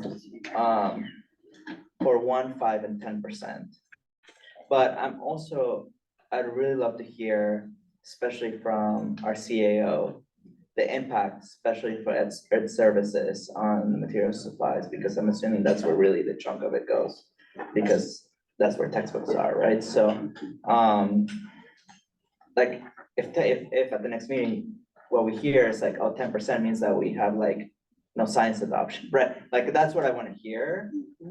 But if the answer is like, oh, if we cut 5%, it just means like every department has just less copies, things like that. That's a different story, right? So, I think you're right. I don't think that we can make a decision without hearing the direct impact that it would have, right? So would everyone be comfortable with asking for like an impact analysis for 1, 5, and 10%? Or would anyone like to see something different? It's crazy to go higher than that. In 1 year? Yeah, I think maybe. I'd need to pause it right now for next conversation. That in special education, materials and supplies mean like speech boards and things like that that are mandated by IEPs. So we have to be, we can take a look, of course, at all the budget, but materials and supplies are actually like legally fundamental to low incidence and things like that. So we have to be careful with materials and supplies. And the conversation, I think, within cabinet Yeah. might be like, okay, if we can't cut 10% from SPED, Yeah. where is that 10% gonna come from, Yeah. right? If the board and committee wants an overall 10%, right? Because I agree with you, right? Yeah. So like, I think that's the work that I think you all will have to do when you bring back and tell us, like, SPED is not an option. Yeah. Budget is not an option, like, right, like, Yeah. things like that. Agreed. And just another, and that is exactly why we said we would let them figure out where to trim. Yeah. And it just occurred to me that, many, not all, but probably most of our sites have unrestricted budgets that they can purchase materials and supplies from. So in some cases, it may just be saving a little bit in the unrestricted fund and instead shifting it to another funding source. I know for a fact, most schools in the year with money left over in their restricted funds. So I'm not you, Denise. No, I spend every dime, He spends but- every penny, but. Every penny, but I'll tell you that if I see that I have extra money, I start spending. Uh-huh. Right, I'll yeah, buy paper Yeah, for, to stock up. to stock up, Right, so- right, So can I so. ask you a question? Yes. CBO Moses, Mhm. the utilities. Yes. We're in a very window heavy room right now. Yes. And these lights are on. Mhm. You said that if we cut 1%, that's $800,000 that we're saving. 10%. Oh, well, that makes more sense. Yeah. 10%, that's $800,000 that we're saving, right? Mm-hmm. How far can Lewis push us? I mean, listen, I'm not saying Richmond High School, they have no windows. I'm not saying Kennedy High School, but this is a window heavy school. Mhm. He ain't in here. How far can he push us? CBO Moses? So we've started those conversations and let me tell you what we've talked about. Okay. A lot of our utilities in terms of lights and, I don't know what else, I guess, technology, it is automated. Oh, the heat, right? So actually centrally, they decide what the temperature is set at for the heat, when the heat comes on, when the heat goes off. So we've talked about reevaluating when those things happen, making sure that when daylight savings time hits, that there's an adjustment. When we get that time back in the spring, there's an adjustment. One of the things, and this is a whole different conversation, but for the last few years, we've seen an increase in the use of our sites over the summer. And that has been a huge increase in also our utility costs. And so if we just think from program standpoint, right? Ensure that class lights are turned out when teachers leave, ensure that custodians are checking to make sure everything's off. So the conversations that we're having are those, because most of them rest with maintenance, right?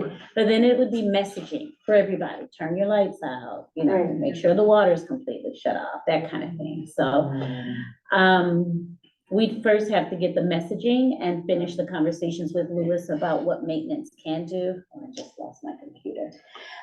What maintenance can do in order to help this along, and then also having this conversation about use of our schools during breaks in summer and how we can ensure that we're also conserving there.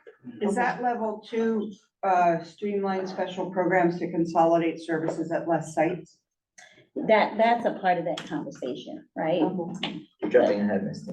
Yeah. I know, I do, I always get in trouble for that. It's the big thinker in me. That's why I run the school. Yeah, there you go. Well, Dr. Hurst, I think that also we could get an impact of reducing 10% of utilities costs. Right. Right, I mean, what the impact is going on right now, what is Got it. doing What to our is it? system. Yeah, 'cause, I mean, I can just think of an example, like, our fuels, the huge lights are on till pretty late, right? Like the Dianza lights, I see them every time I drive at night, right? So like, how are we utilizing maybe central, To turn those off. yeah, and there's no so things like that, right? Yeah, Okay, got it. okay, well, I just want to say, yes. last night I was working late and somebody in my building is already adhering to this policy because I went to go out into the lobby and it was like pitch black out there. I had to find a light switch so that I could go to the bathroom. That's probably. So we're trying. I'm gonna shift over here because I lost computer and I probably will need it. Thank you. Okay, well then why don't we move to the second level? Whenever you're all ready, why don't we move to the second Go level? for it while I wait to shift. Okay, well, I think that for the first one, we'll probably need Lewis, right? Okay, so let's move to the second one, reduce athletic allocations. Do we also need Lewis for that one?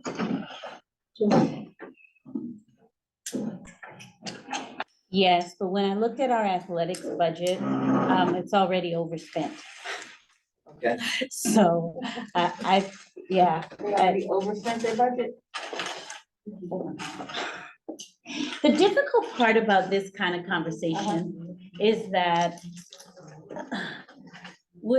I do believe that as a district, we already try to keep costs down. Athletics is so much more than just sports for our kids. You gotta pay the CSOs, you gotta, there are all these other, you gotta pay the coaches, you have to. So the athletic budget isn't just athletics. So I like that example and maybe in the way in which we address that is talk to Lewis and to Shaka to see if there are any sports that are underutilized. Because if we had sports that we really weren't able to attract a lot of players, then maybe there could be some adjustments there. I don't know. What are your thoughts, Dr. Hurst? I mean, I think it's like something to look into, and I would love to hear more of the impact, but I just can't imagine us reducing athletics. Like, I don't know what that means, so you're right, I think that maybe let's wait for Lewis, maybe he can give us more information. Yeah. Okay. Okay, postponing textbook adoptions. Would you all So like to talk about that? Yeah, I have that figure. I think we've already purchased textbooks for this year. My computer went off, but I believe that the figure for next year's allocated for next year's textbook adoption is 2.4 million. If I don't know enough and maybe. Yeah, I was gonna say, textbook adoptions depends on the level.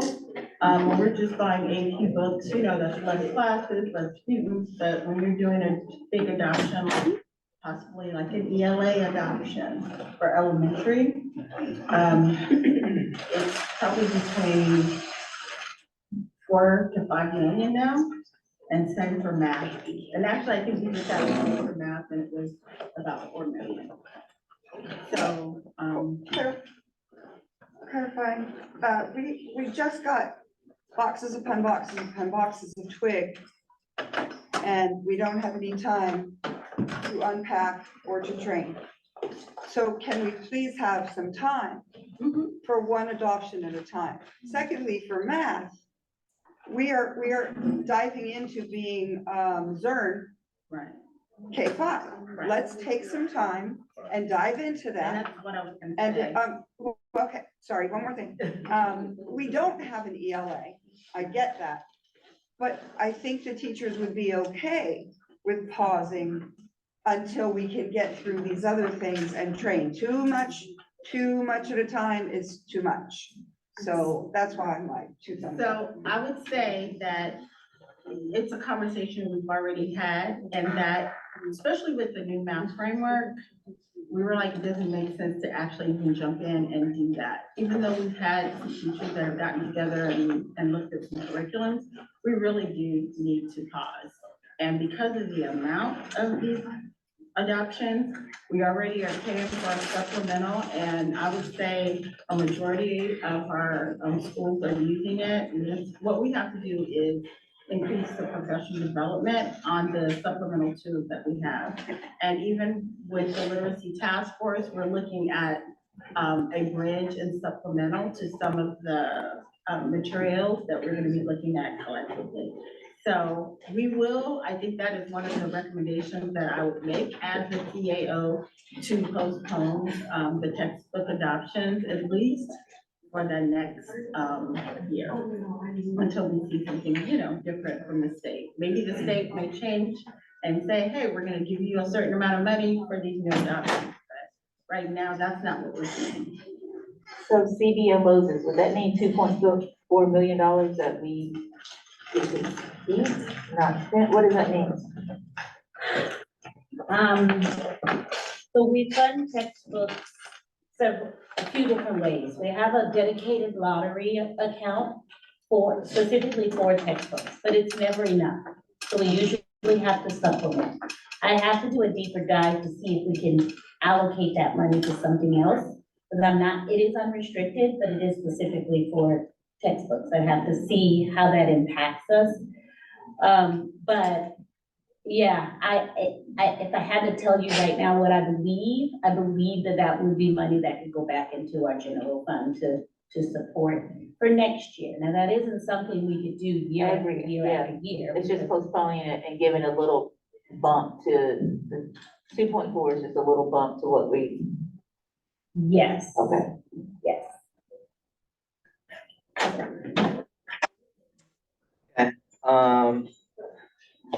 Well, it seems like we need a little bit more information as well on that one. You want to move to reducing the print shop costs? This is grueling. And here is why, because we have this list of examples and what we really, what I think the conversation needs to be is what can we out in the moment, right? If we did eliminate print shop costs, there would be a savings there, but then we have to outsource our print shop needs. So what the cabinet discussed with the print shop is a way to supplement those costs so that right now, I'm afraid to say this out loud, but right now, sites and departments submit jobs to the print shop. And what's supposed to happen is sites and departments are supposed to submit a budget code to charge the fees for their jobs. But that doesn't happen in the moment. In the moment, what happens is print shop accepts the job, performs the duty, creates the print order, sends it back to the sites, and doesn't recoup any of the money that it costs to print it. So one of the things, and that, I don't know. Miss Dean's gonna start sending more jobs. I saw her eyes light up. And in the case that a site does submit an account code, I've learned it's not charged. So I think that we can recoup some savings by just making that small adjustment, like really staying true to what our procedure is, so that. The small adjustment of them paying for what they. Yes. What they ordered? Okay. Yes. The code, requiring a code is on the form, Yes. and you put it in there, and if it's not charged, well. And the same thing happens for postage, right? The district spends about 50,000 each year on postage, and that's a lowball estimate. Postage, like sending letters? Yes. Okay. Yes. Like letters home to kids for the report cards, stuff like that? Anything that somebody puts in a district, outgoing mailbox, yeah. Okay. Yeah. So these are things that in the past, sites were charged for, and in the present, they are not. So I think I can bring back, it was difficult to cost out because it's been so long since we've actually charged. But I do know that what we pay out, if I had to guesstimate right now, I just approved, about $30,000 just in paper for the print shop. And then there would be the cost of ink. So there are costs that are associated with that we could recoup if we improve our system. So that would be my recommendation. To improve And the that's system. also in line with what we talked about in the cabinet. Yeah, I mean, I think we will all be okay with that. Unless someone feels differently, I think that we can move forward with that one. Yeah. Okay, we can move to the next one. I don't even know how to, I can help. please. So in some of my conversations with Javetta about our expenditures and about the fact that we do need to find some places to save. I want to preface this by saying that what we're trying to find right now are small reductions because our issue, of course, isn't gonna be, and this is what Javetta has stamped in my head, our issues aren't gonna be resolved in the 4,000s and 5,000s. We are gonna have to look elsewhere. But in the case of the 4,000s and 5,000s, there are some things that you can put on pause and give yourself some relief. And some of the things we've already talked about. This is not meant to be open-ended because of course we cannot freeze all expenditures, right, Dr. Hurst? But it's meant to be a conversation, right? Do we freeze, I don't know, purchase of food for meetings? I know trustee Smith-Folds is like, no, we don't. I mean, we could, because it's just gonna come from me and Tesla over there. We'll make it happen. That's right. Panera. But, you know, something as simple as that could save a couple $100,000, right? But this has more to do with suggestions from everybody else. Yeah. Like, what is it that we can't do without? Because if we can't do without it, we can't even discuss it. Right.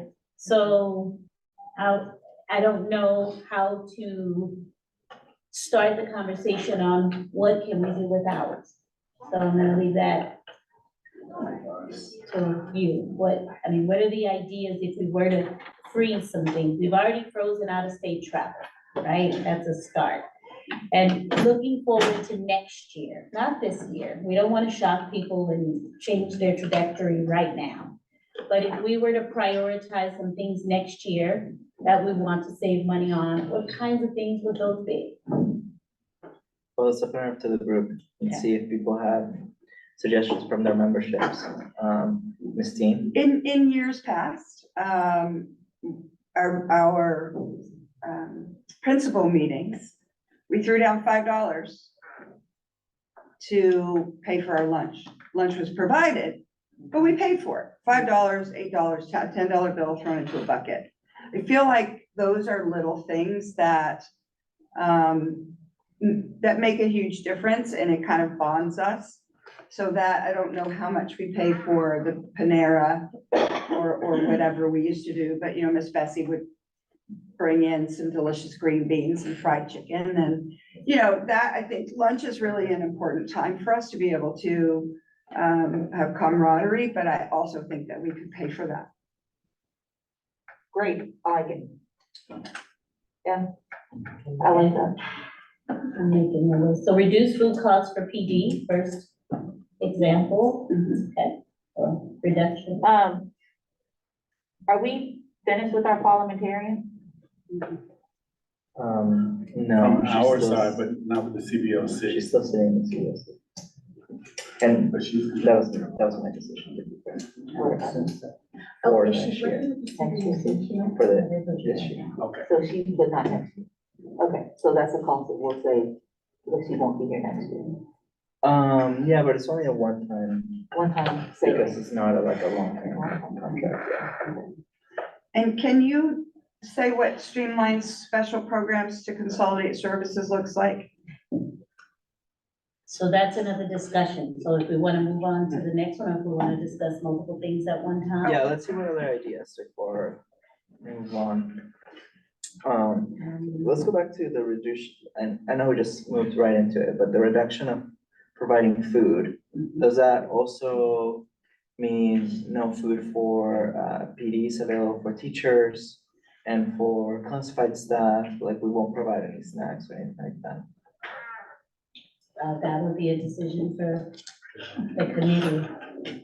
You could adjust it in any way you like.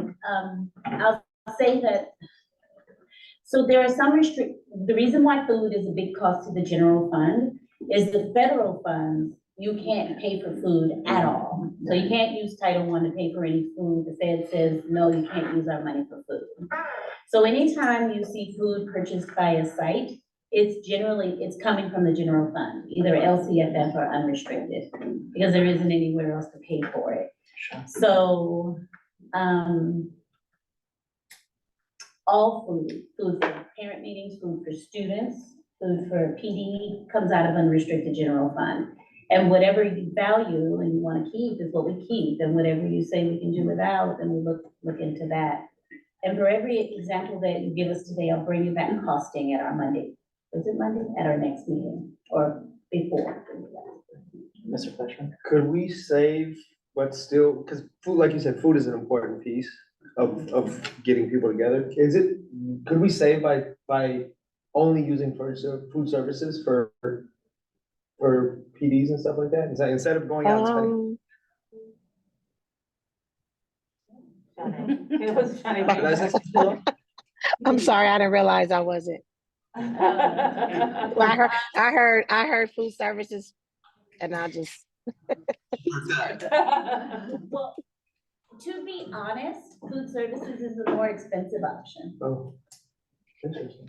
And it's because, well, I won't go into the whys, but it is cheaper to get pizza than to order food services. It is cheaper to get Panera or Noah's Bagels than food services. Right? We take pride in our box food, all right? CEO Neely. So I think that, one of the things I want to say is that as, part of our customer service, I feel like I agree with, Ms. Dean about, administrators, we can pay for, our own food and even, some of our staff. But I think when we're working with our parents, I think to me, that is what we, we say, that's where we kind of stop, right? Because the food is a way of getting parents out and to engage. And so, and we have been at this, I've been here a long time, we've been at this place before where some of our meetings, we just had water, right? We brought water, that was it. So, and that was for staff and trainings, but for sure for our parents to engage with them. I know we just had an MDAC meeting today in person and, to get our families to come out from 9 to 11. There was food there. So I think it's a way of engaging with our parents and our community. And so I would not, if we had to choose, I would prioritize food for our parents. And it's in our SBSA. I mean, we have to document that we're gonna have parent events every month and we're gonna provide $100 worth of donuts or whatever, and I'm the candy donut queen. So I completely agree. I also think there's a way for sites to work. There's some sites that their PTA is pulling 30 grand. Their PTA is pulling 50 grand. Their PTA is pulling $100,000. Like there's conversations that sites can have with their PTAs. And I know their PTAs already do a lot. But when you're having programs at school, when you're having other things, partner, because they also have to do a level of give back to maintain their PTO status. So I think that having some, not every school, because some sites have 3 people and that's the PTA. I'm talking about the ones that are pulling in double digits, triple digits. Have conversations, but I think this is part of coming together in the united conversations that we need to have about, and I think CEO Johnson is right with the priority of it. You can start here, right? The board doesn't get fed anymore, right? That's setting the tone. There was food that used to be provided, the board didn't get fed anymore, so now let's go down to how are we providing food for cabinet? Well, cabinet don't get fed no more. sorry. And then now we go to our admin, okay, admin, now you're throwing in $5. Okay, now we go down to the next tier, what are we doing? So PDs, you're now getting Little Caesars instead of Panera. And then you go down again and we keep hitting until we stop at our parents and our students. Students get fed, parents get fed, because that's the level of unreasonable hospitality that we want. Everybody else, you gotta eat a piece of this pie. You know what I mean? You gotta take a piece of the hit. So I think that would be good. You know, so That was watching my it, heart rate, like, it was like, so I think Um, that would be good. I'm a But police. just to clarify, we're talking about central provided meetings, Stuff. right? Like, we keep going back to sites, but nothing, we're not deciding anything for sites here. Like, I just wanna be clear. So like, all site meetings, if principals wanna provide for the teachers, have a PD, if whatever, they can still do that. We're talking about like, if the district is having a committee meeting, if the district's providing, that's what we're discussing. Okay, I just wanted to clarify. Yeah. Okay. Dismissing completely or just limiting the budget? I just wanted, because I'm sorry, I had to jump off for a minute, so I'm behind. No. What CEO Neely Johnson suggested is that we see the impact of cutting, providing food for anyone outside of parents and students. Okay, thank you. Yeah. Well, will everyone be okay with that? We'll be some skinny people. Well, we cut our food and I'm not gonna. Okay, well, I think I see a lot of heads nodding. Why don't we just vote on that? That's okay, you guys were voting. Yes. Oh, Mr. Ryan, is Mr. Ryan still there? He's on, I don't see him on camera. Okay.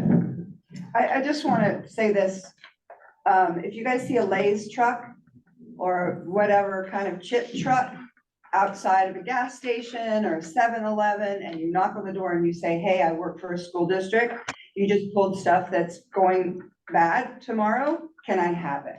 And they will give you the stuff that has to be trashed because it's gonna expire before their next delivery. So they pull off tons of stuff, and don't tell my staff, but I feed that to them all the time. I mean, you know, because they're gonna eat it in a week. Mhm. Not going to So- call in Speedy. So don't take her candy anymore. Process. There are very clever ways to provide snacks. All right, another suggestion, we all follow the Lace trucks. You'll find all of Richmond following Right? the snack trucks. Okay, other ideas, now we can put food aside. Any other ideas from anyone for possible reduction freezes for next year? Can we talk about the lobbyists here or no? Yeah, I mean, So I haven't seen any, so yes, we can. I'm trying to see. We're not utilizing them anymore. We're Oh. not contractor. That's right. Yeah, for advisors you're talking about. Yeah. Yeah. Yeah. The lobbyists, are you speaking to the lobbyists? You have a Yes. contractor? Yes, ma'am. Okay. Yeah, Dr. Hurst said that we're not using We're them not anymore. utilizing them this year. And how much was that and how much is the contractor? It was a small. It was really small, it was like Okay. 27, right? Yeah. Yeah.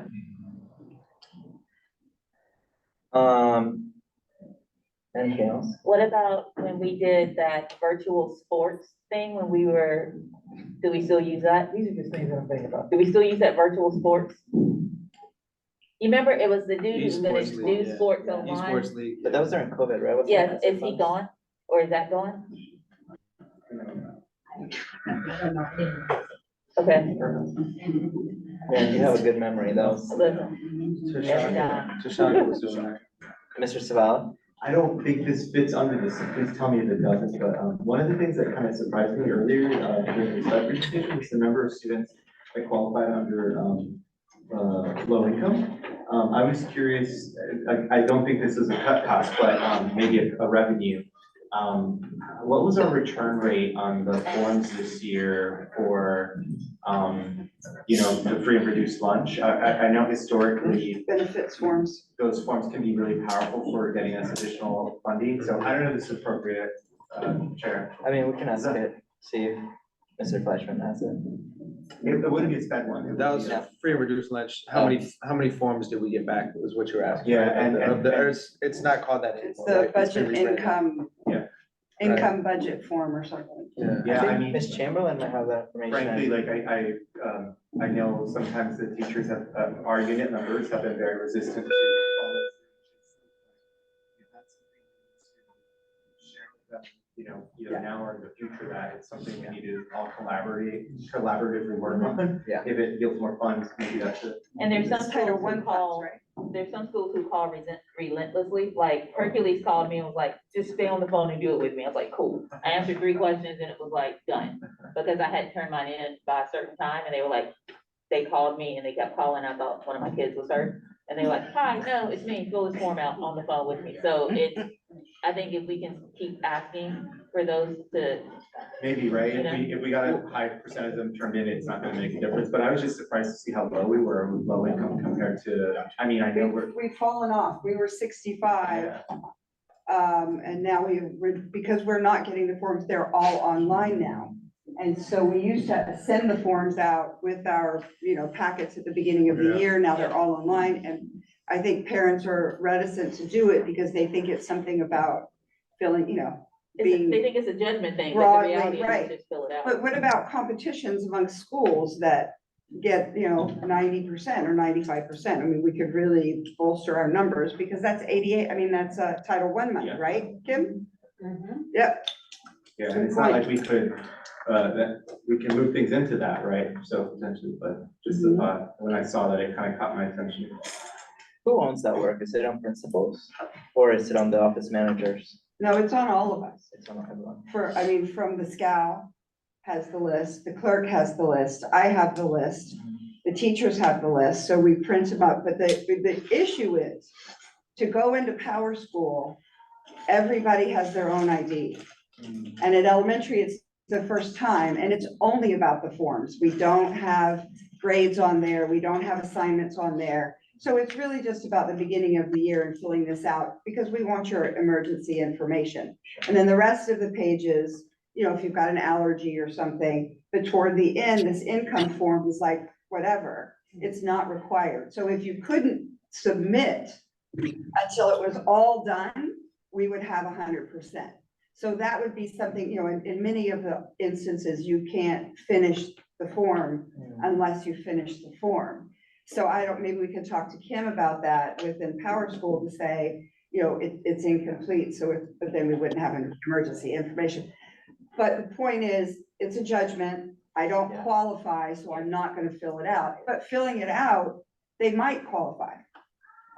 So it would be, and it falls on all of us. Yes. We're And- constantly having that And conversation. one of the easy things to do in high school is flip it to the beginning of walkthrough. Like you can't start your summer Correct. walkthrough until you fill out the Correct. emergency card, then you have to go to the next Correct. station and the next You station. can't get your But you schedule. can't get your schedule or your ID or anything, but Correct. Although That's it's those exactly what I was forms, they thinking can of get when the she shift said aren't that. they in there? So Right. if you flip it to where you have to fill that form, Mhm. another burden on parents with multiple kids is you have to do it. Like, I had to do it like multiple times.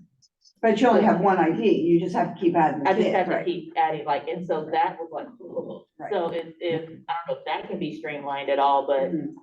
again, in high school, if you want to catch them, put it at the beginning of walkthrough line. Then they And have to figuring do it. out a way to have them have a computer access on campus when we have an event, so that the parents who don't have anything but their phone, which you can't fill it out on the phone. Yeah, yeah. So, there's all of these little pieces. Another factor is that we have universal breakfast and lunch in the state of California now, so there's not, the impetus is not. on there. Correct. Yeah.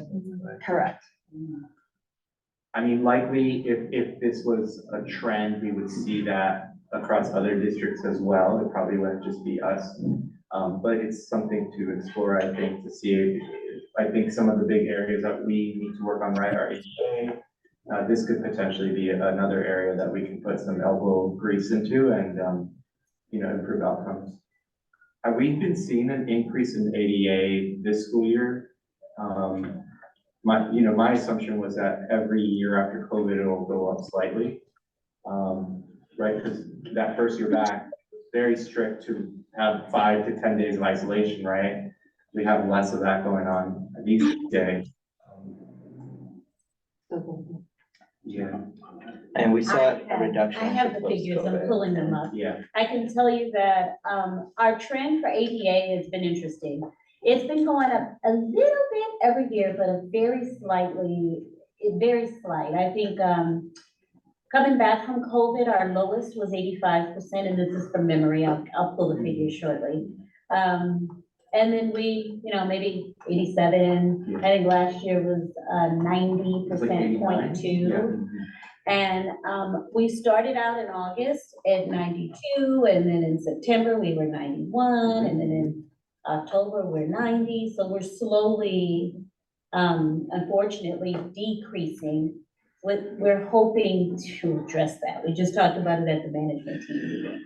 But I'll pull up the historicals because it dipped a lot after COVID, and we're not recovered yet. At our peak, pre-COVID, we were close to 95. And if we can get close, if we could just increase by another 5 percentage points, that would be in addition to our budget of about $12 million. If we could go from 90% back to 95%.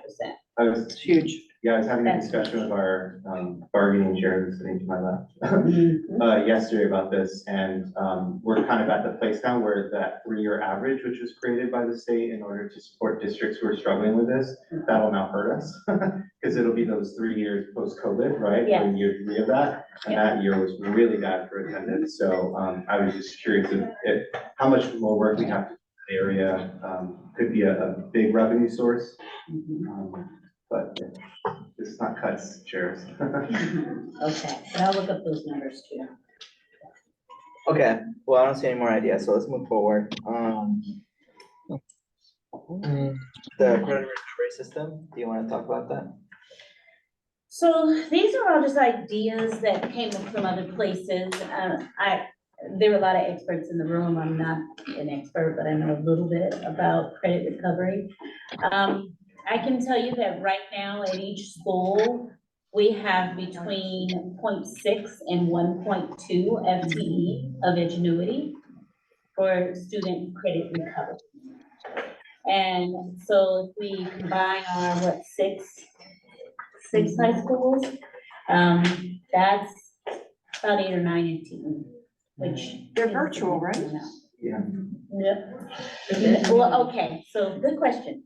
So Edgenuity is a virtual program, but Edgenuity in high school is a class. They have to have a teacher monitor students as they do Edgenuity, and it is one of the programs that we really are looking at. I know I've been working with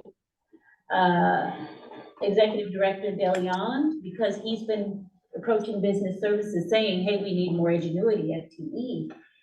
So I've had some personal conversations with him about how do we make this really work for kids?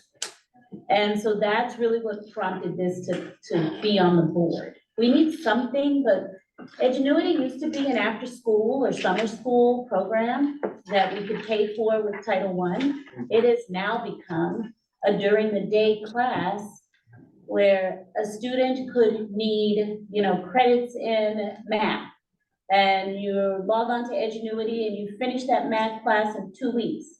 Well, you're stuck sitting in that Edgenuity class for another 10 weeks because it's a semester class. Those are the kind of things that we have to revamp. So I'm not saying we need to eliminate that, it's still a need, but how can we turn that need into something without more value added for our students? Or do we shift back to the way it used to be and make it a summer school program that's paid through Title I or an after school program? I can tell you, and I'll open it up to other folks, the secondary administrators are afraid that will equate to lower graduation rates. And those are how do we ensure that we have something in place that is value added and will not hurt our graduation rates. So I'll leave it at that.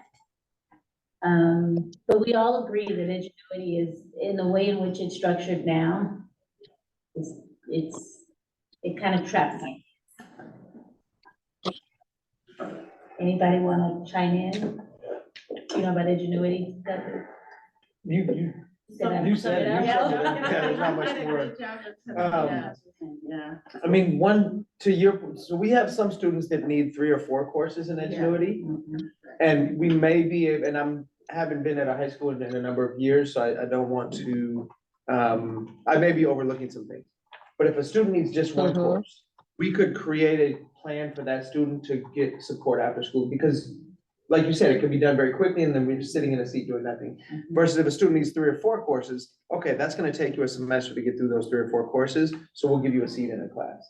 It could be a possible way to be more efficient, and then have them do the one course independently after school, whatever the case.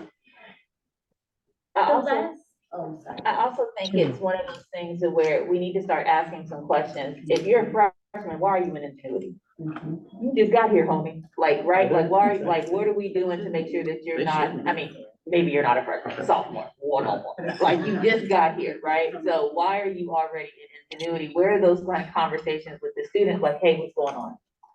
Let's talk about it. It's fall and you shouldn't already be behind. Or it's winter, let's catch up now and let's not make this a spring and a summer school kind of thing. Let's figure it out. Can Edgenuity be done at home? And then so is it like, can it be done at home? If it's like homework that you do at home or whatever, or does it have to be done in the class? Does Edgenuity have to be done in a building? Because it's for credit, it's my understanding that a teacher has to monitor the exams. So you can do the homework at home, but you take the exam in front of the teacher, right? Like a college course or whatever, right? Okay, That's correct. so that frees up some space right there. If we, because you know what I mean? Like if it's like, yo, you got yourself in this situation or you're in this situation and we're gonna figure out how to get it out, but it's gonna require a level of responsibility on your end, which means you're going to do this stuff in a different fashion if you can, if we talk to you. Once a week, there's a teacher And then you on gotta site come in for and you gotta, exams. the teacher comes in on Wednesday, organize There's a yourself bunch to where of- you're ready to take your exam on Wednesday. Yeah. That's a possibility, maybe, sort of, kind of. I will. Kim has her hand up. Oh, go ahead, Kim. Well, you also have to take in mind that at this point, the last 2 years, almost 3, we've also had to use this for our foreign languages. At multiple levels, not just at our high schools, not just at our middle schools also. Because we did not have the foreign language teacher, specifically Spanish, to teach these classes.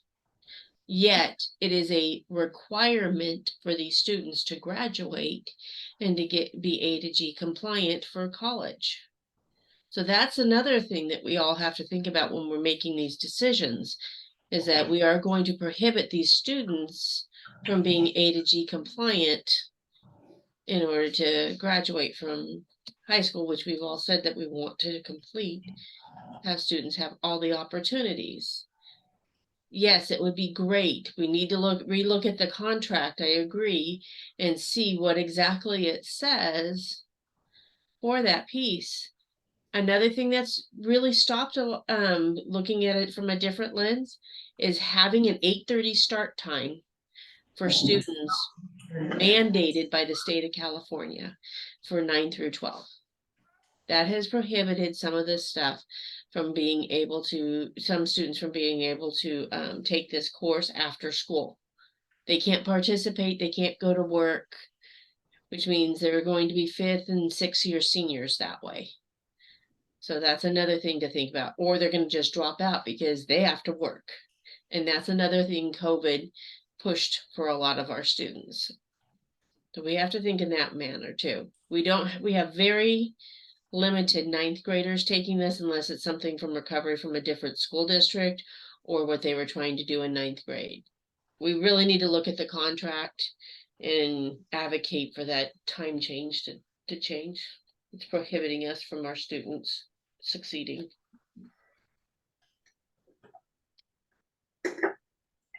I just had a comment that, and I was trying to see if I had any, data, because we're trying to pull the data. Edgenuity is used in a number of different ways, and the thought isn't that we need to do away with the Edgenuity courses. We need the Edgenuity courses, but the number of credit recovery Edgenuity is what I think we can look at the data and figure out how to streamline that for some savings. Jose De Leon was trying to pull the data, because what we're finding is that even with Edgenuity, some students are not able to recapture their credits. Our interest is in ensuring that we have a strong program that really supports students to get what they need.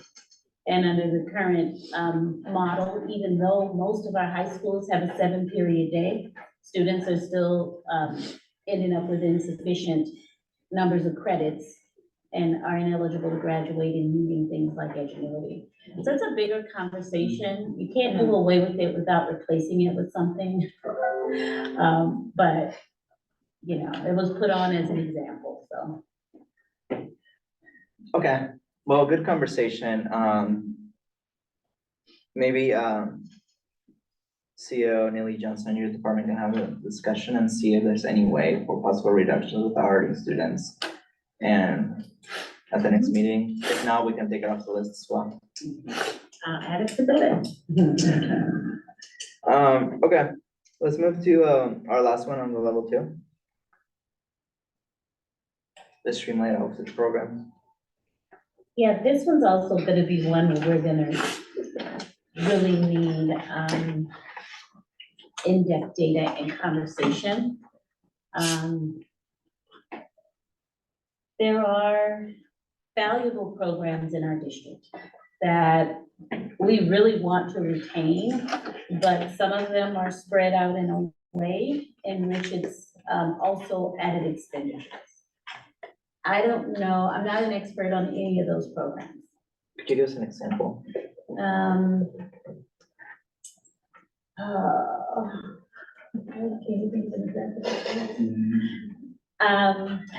An example would be, IB. IB. An example would be IB, and, in some schools, IB has full classrooms and it's really thriving. And at other schools, you might have an average of, and Kim is online, she probably can help with this as well, because she knows the numbers too. You have some classes that might have an average of 12 kids. And if there's not enough IB students in that one school, every class could be like 12 kids.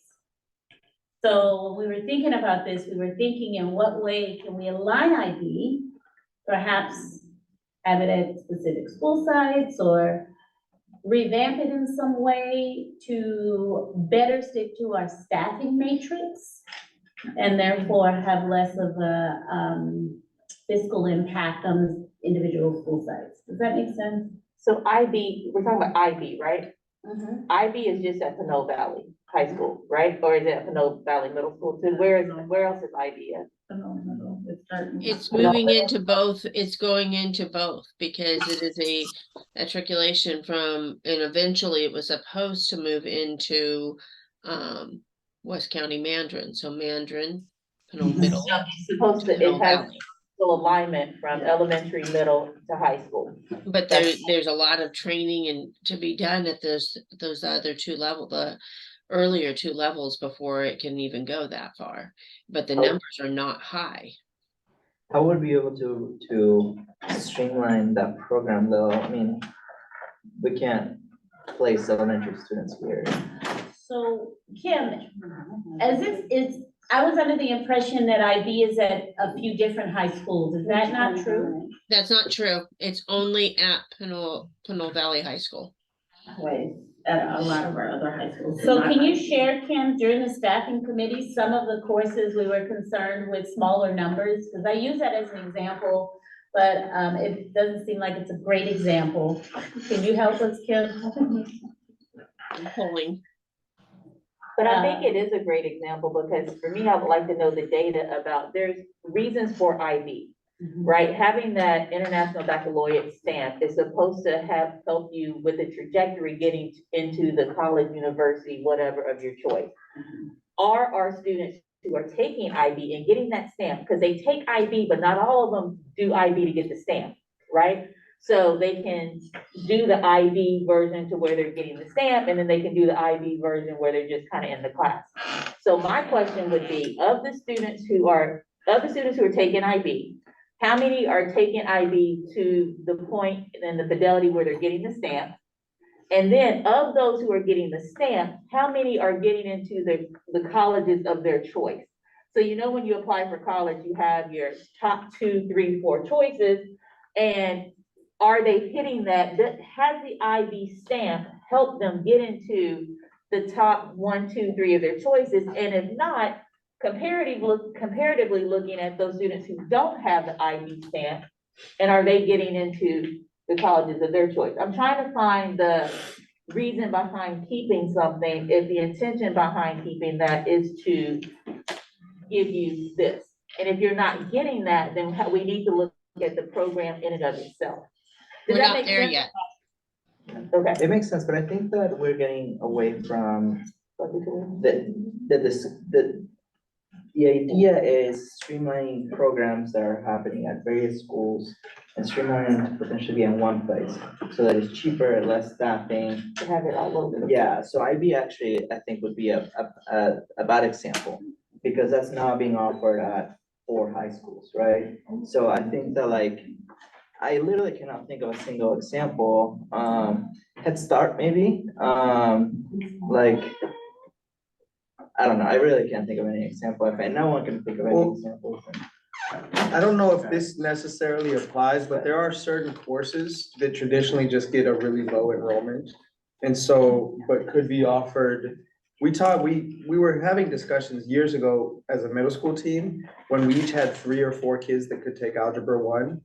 And rather than us each running a section of 4 or 5 kids, this is in the very, like, pre-pandemic, when we were first even having ideas about virtual, and when, like, what's the one that all the colleges use now? The online, no, there's an online platform. I can't- Blackboard. Canvas. Canvas, thank you. Canvas. Of potentially having a section of 8th grade Algebra 1 that's at 2 o'clock every day with a teacher who's virtual and kids from all of our middle schools. This was a conversation we were having, so that those 30 kids are using a 0.2 instead of 30 kids using a whole full 1.0 teacher, or whatever the case. And so I'm wondering if there are ways in which, you know, AP Spanish, for example, right? By the time kids, you compared to Spanish 1, AP Spanish has far fewer students at each high school. So I'm curious if there are ways that we could look at, and then you have to align bell schedules and things like that too, but I'm sure there are courses that exist across our system that are very small. And it may be a few, but it could save us, 2 teachers or something like that. Is that what you were talking about as far as special program? These are examples that we just brainstormed. Okay. So I didn't say, Okay. hey, let's target special programs. Okay, I got you. Yeah, so, So I'm gonna give an example. I gave it with Edgenuity. You have your foreign languages, depending on the school site. El Cerrito, Japanese was huge for years and years and years, right? So there's that one. You had Latin at Pinole Valley for many years. The teacher retired, you no longer have Latin any longer. You have Mandarin started at De Anza. It was huge. It was a kickoff and people started going there. Well, then they went over to Pinole Valley because they have the whole program with IB, and it's so more students are going for the Mandarin over there. You have a very low number of students taking Mandarin foreign language at De Anza now. French was huge for years. Spanish, of course, is big for a lot of people because that's a foreign language that's in our community. That's high. they're talking more and more about different foreign languages, looking at where those foreign languages are and those pathways are. Yes, I agree with Kim on that portion of it, moving students into that direction. If it used to be, that's the course that was taken. Pinole Valley had the huge French program. They had it from French 1 all the way through AP and beyond, and the students would go there, and that's where they took French. Now that it no longer exists at that school site. So those are areas that we need to look at to where those programs were huge. We're still trying to keep them there, but they're no longer there. The students are no longer attending in those classes. Just like culinary arts, we tried at Hercules for many times, and it just didn't kick off at that point in time out at Hercules at one point in time.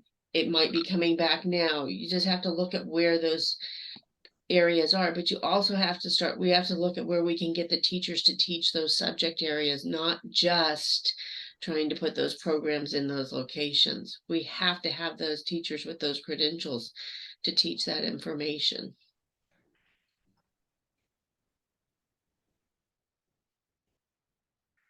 Okay, Mr. Sabella? Sorry. Also, one that I was thinking of, and I don't know if this is what we would call a program, but as an example, I think the K-8 system versus the secondary system is maybe an example that fits this because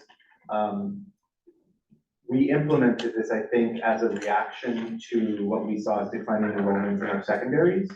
But I don't think it's been really well thought through. So we've had some incidents this year. Dr. Johnson can share with you all where we've had to sort of shift the way we're doing the teaching because of credentials at the middle school, at the K-8s. I know that when I was at Grant Elementary, I had 3 days a week as a school psychologist there for 560 students. For Lavanya Dejan has about, what is it, 260, 270? They have a 5-day-a-week psychologist, right? And that's just how our department splits out. I'm not complaining about that, right? I'm just saying, like, that is a big investment of our funds for a certain number of students. So we have a 2-track system. We have a K-8 system, and then we have this like regular middle school system. So I think figuring out, deciding and universalizing that process would result in the use of personnel and staffing more appropriately. Agreed. Sorry. Javetta's texting. I'm not saying that that's the one we need to look at. I'm just saying I think that fits the example of some of these streamlined programs. Another, the classic example is special ed. When you have a special day class, one here, one here, one here, one here, typically you'll put them all together at one school site because That school site is coming. No, I'm just laughing. Oh, right, because you're splitting your resources and your people personnel. And so now in special, it's very interesting because the law kind of discourages us to sort of do these types of things. They want inclusion, right? But these are kind of examples where we have different models and different systems. Okay, well, everybody please keep brainstorming and we'll see if we come up with more ideas. Can I just clarify what he said first about the K-8 versus, K-5 or a 6, 7, 8 school? Have we done deep research about, because I know if it's a non-traditional K-8, we don't have to have single subject. But then how does that affect their ability to move into high school ready for A through G? Right, if they're not being taught the math piece. But then doesn't it allow us to sort of hire K-8 multi-subject folks, which there are more of rather than single subject people? I mean, I think that the cost or the lesser vacancies at secondary could be eliminated with some of the K-8 fulfillment of the 6, 7, 8 kids staying on campus. And I'm also interested in the behavior analysis for K-8s. I know middle schools have some behaviors that we don't necessarily want to see, but do the K-8s have the same? Do they have the fights and the vaping and all of that? Anyway, I'm curious. I'm kind of isolated at a Yeah, we have not, I know I have not done any research on KAC. I'm writing it down. It might be something to look into, just saying. Okay, well, why don't we move to level 3 then? Okay, and the level 3 is just really increasing the commitment for fiscal savings, instead of just reducing, it's just like looking at perhaps we eliminate some things. We don't, at the cabinet level, we didn't really think we were there yet to do these drastic cuts, but we didn't want to not have a discussion about, you know, what the committee thinks and whether or not there are examples or ideas from the committee. Level 3 are things that we don't really recommend unless we're in dire fiscal distress. So it's up to you and to Dr. Hurst to decide if we're there and if we need to really consider, you know, more stringent actions of passage. Dr. Hurst. Yeah, just like Kim said, these are dire. I mean, the elimination of print shop services, for instance, I know I've had these conversations before, but also it was about, let's get innovative and what else can we do? Is an opportunity for a district to have conversations about going paperless. So it's a conversation. It's a big conversation. There were other things also that I think we talked about that are not on the list.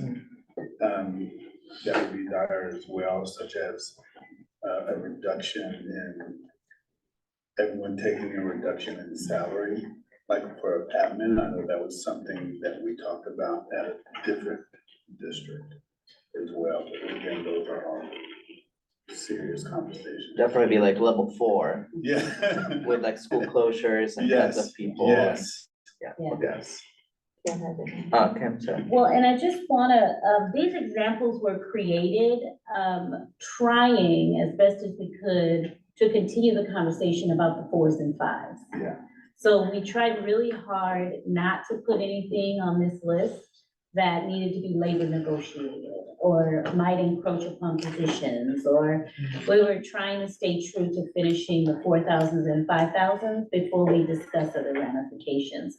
So this list is limited because, well, it's limited purposely. Does that make sense? Yeah. Okay, well, I think that, for all of us to consider this, even these 3 options, I think that we will have to understand the impact. So if we could get that information in the next meeting, I think that'd be great. Any questions or thoughts?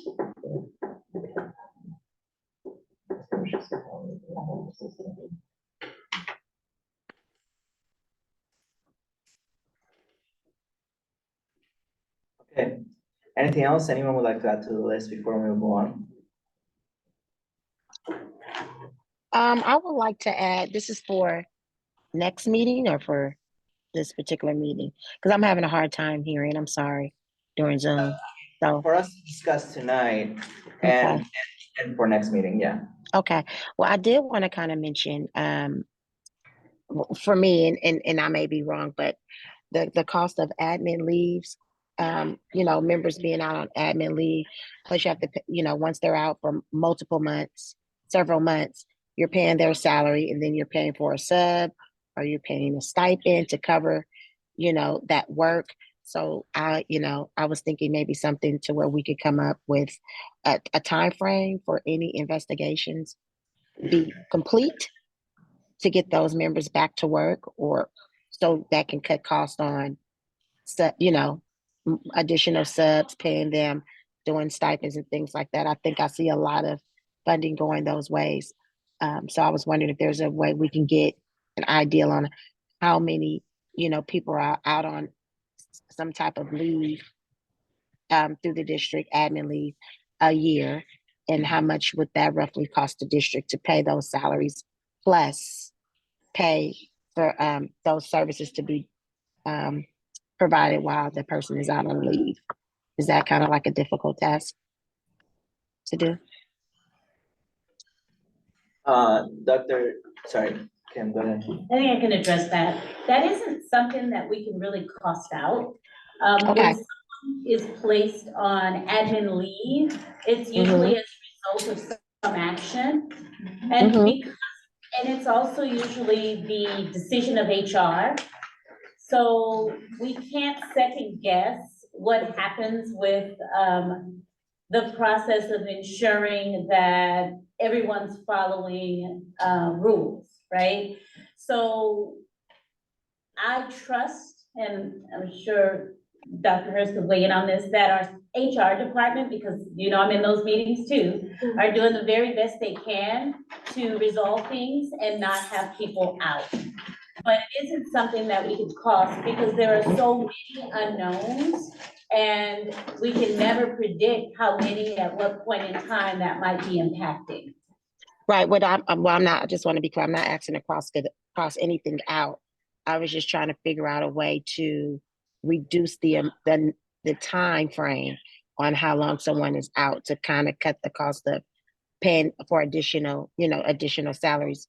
But I hear you. Oh, Can't be done, Dr. can't be done. Sorry. Well, you're referring to the money, I mean, but Sade, you're not asking for cost, you want, excuse me. No, I wasn't. You want to reduce the time frame. Yeah, like if I feel like if someone's out on a leave, let's just, for an example, an investigation leave, instead of being out for 9 to 10 months, because that's ultimately how long they're out, you're paying that salary while this investigation is going, but you're also paying a sub and or a stipend as well. So that's about 3 different buckets of money coming out. Is there a way that investigations can be done in a time frame so we can get the people back to work in a timely manner so you won't be paying all the additional cost that comes along with someone on admin leave? That's what I'm asking. First, let's just clarify, not everyone is on paid admin leave, so we don't want that being in the narrative, and some people are on unpaid admin leave. Every admin leave is different. Everyone is based on circumstances that are confidential. So to say everyone on admin leave has to be back in 30 days is not reasonable. However, myself, Dr. Greenwood, Mr. Eldridge, we have been looking and collecting data on how long people are out on admin leave, and we are doing our best to make that be a quicker process, investigations quicker, because we need our staffs back working. So I can't speak to the past, I can only speak to since I've been here. It has been a recurring conversation, and we have looked at the data on how long, and some people have been on admin leave. Not always happy with those numbers, but we are creating a system and a plan. I can tell you the circumstance that happened today, and the first conversation was, what's our plan to get that person back to school immediately? So that is what we're taking.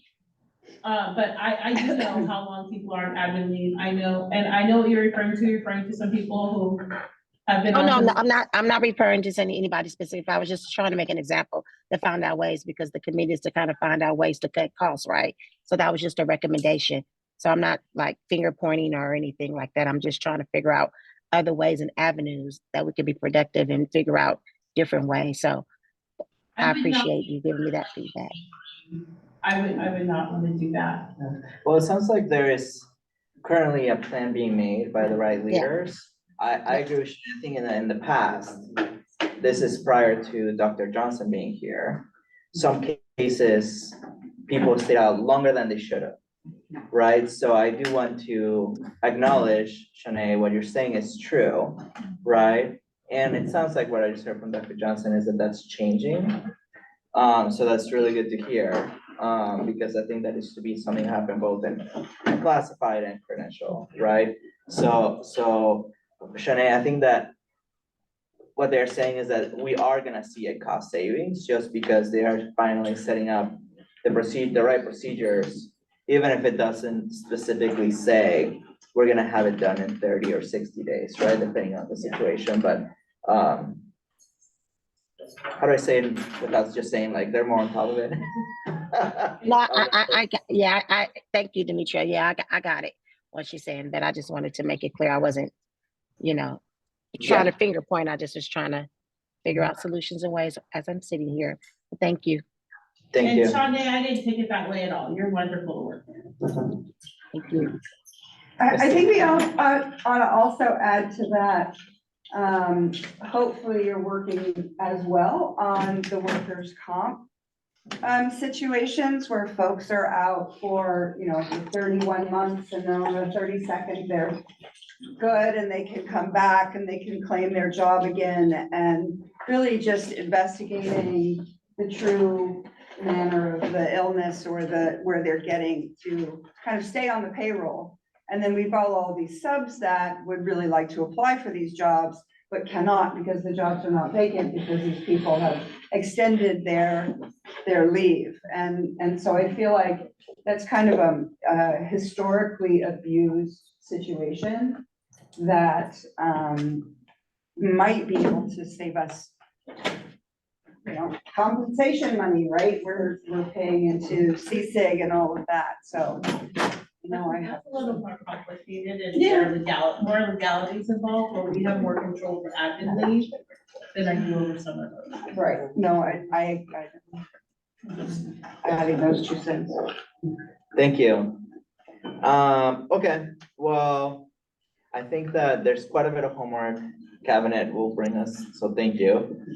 For us to be able to make some decisions on this list, so why don't we move forward to the next item? And hopefully we'll get out early. I do want to say I respect everyone's time. I'm not trying to, but I think that we're all exhausted. I will say last night's board meeting for me was exhausting, so I do need to end early. So with all that to say, let's go to our last item. All right, so just to wrap this one up, I have 6 items that I will be bringing back to the next meeting with costing for you, okay? Our next item is, looking for further direction on the next phase of this and taking direction from the board members and Dr. Hurst. How would we like to proceed with the next part of our fiscal solvency review, where we need to collect data and have conversations about moving forward with finding ways to cut that other 17 million, 12 million if we are successful cutting this 5. That makes sense? Yeah. Yes. So just looking for direction on what you'd like me to bring back for that discussion. And if it will happen here at all.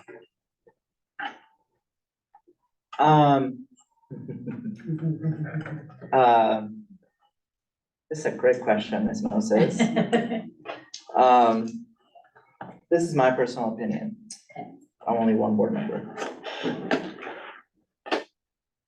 I think that this discussion needs to happen the superintendent cabinet and with labor. I don't want to be involved until we have to make the decision.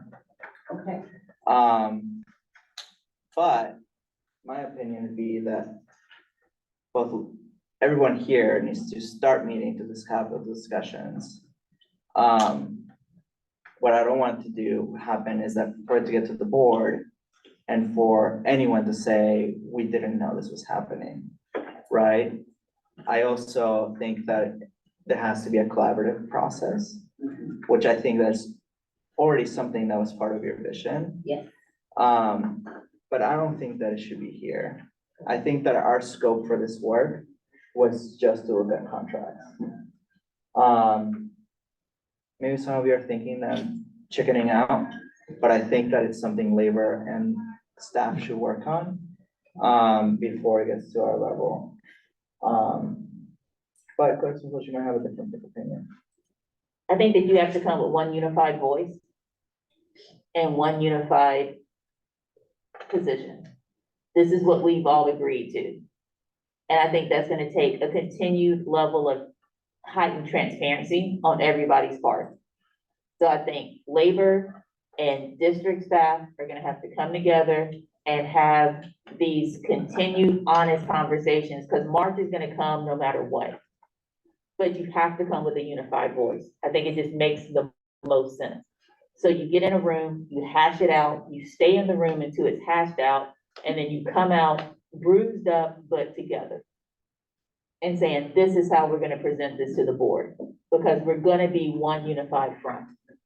That's my hope and my opinion on it. I think that personally, I would add very little to that conversation. Because my words would be the same every time you guys talk. Y'all gotta come together as a unified voice. I would rather us do it to ourselves than have the county do it to us. That's my firm belief. If we're gonna get to March, and we're gonna get to March, I want us to do it to us instead of them doing it to us, because I don't believe that they have the same level of tenderness that everybody in this room is gonna have.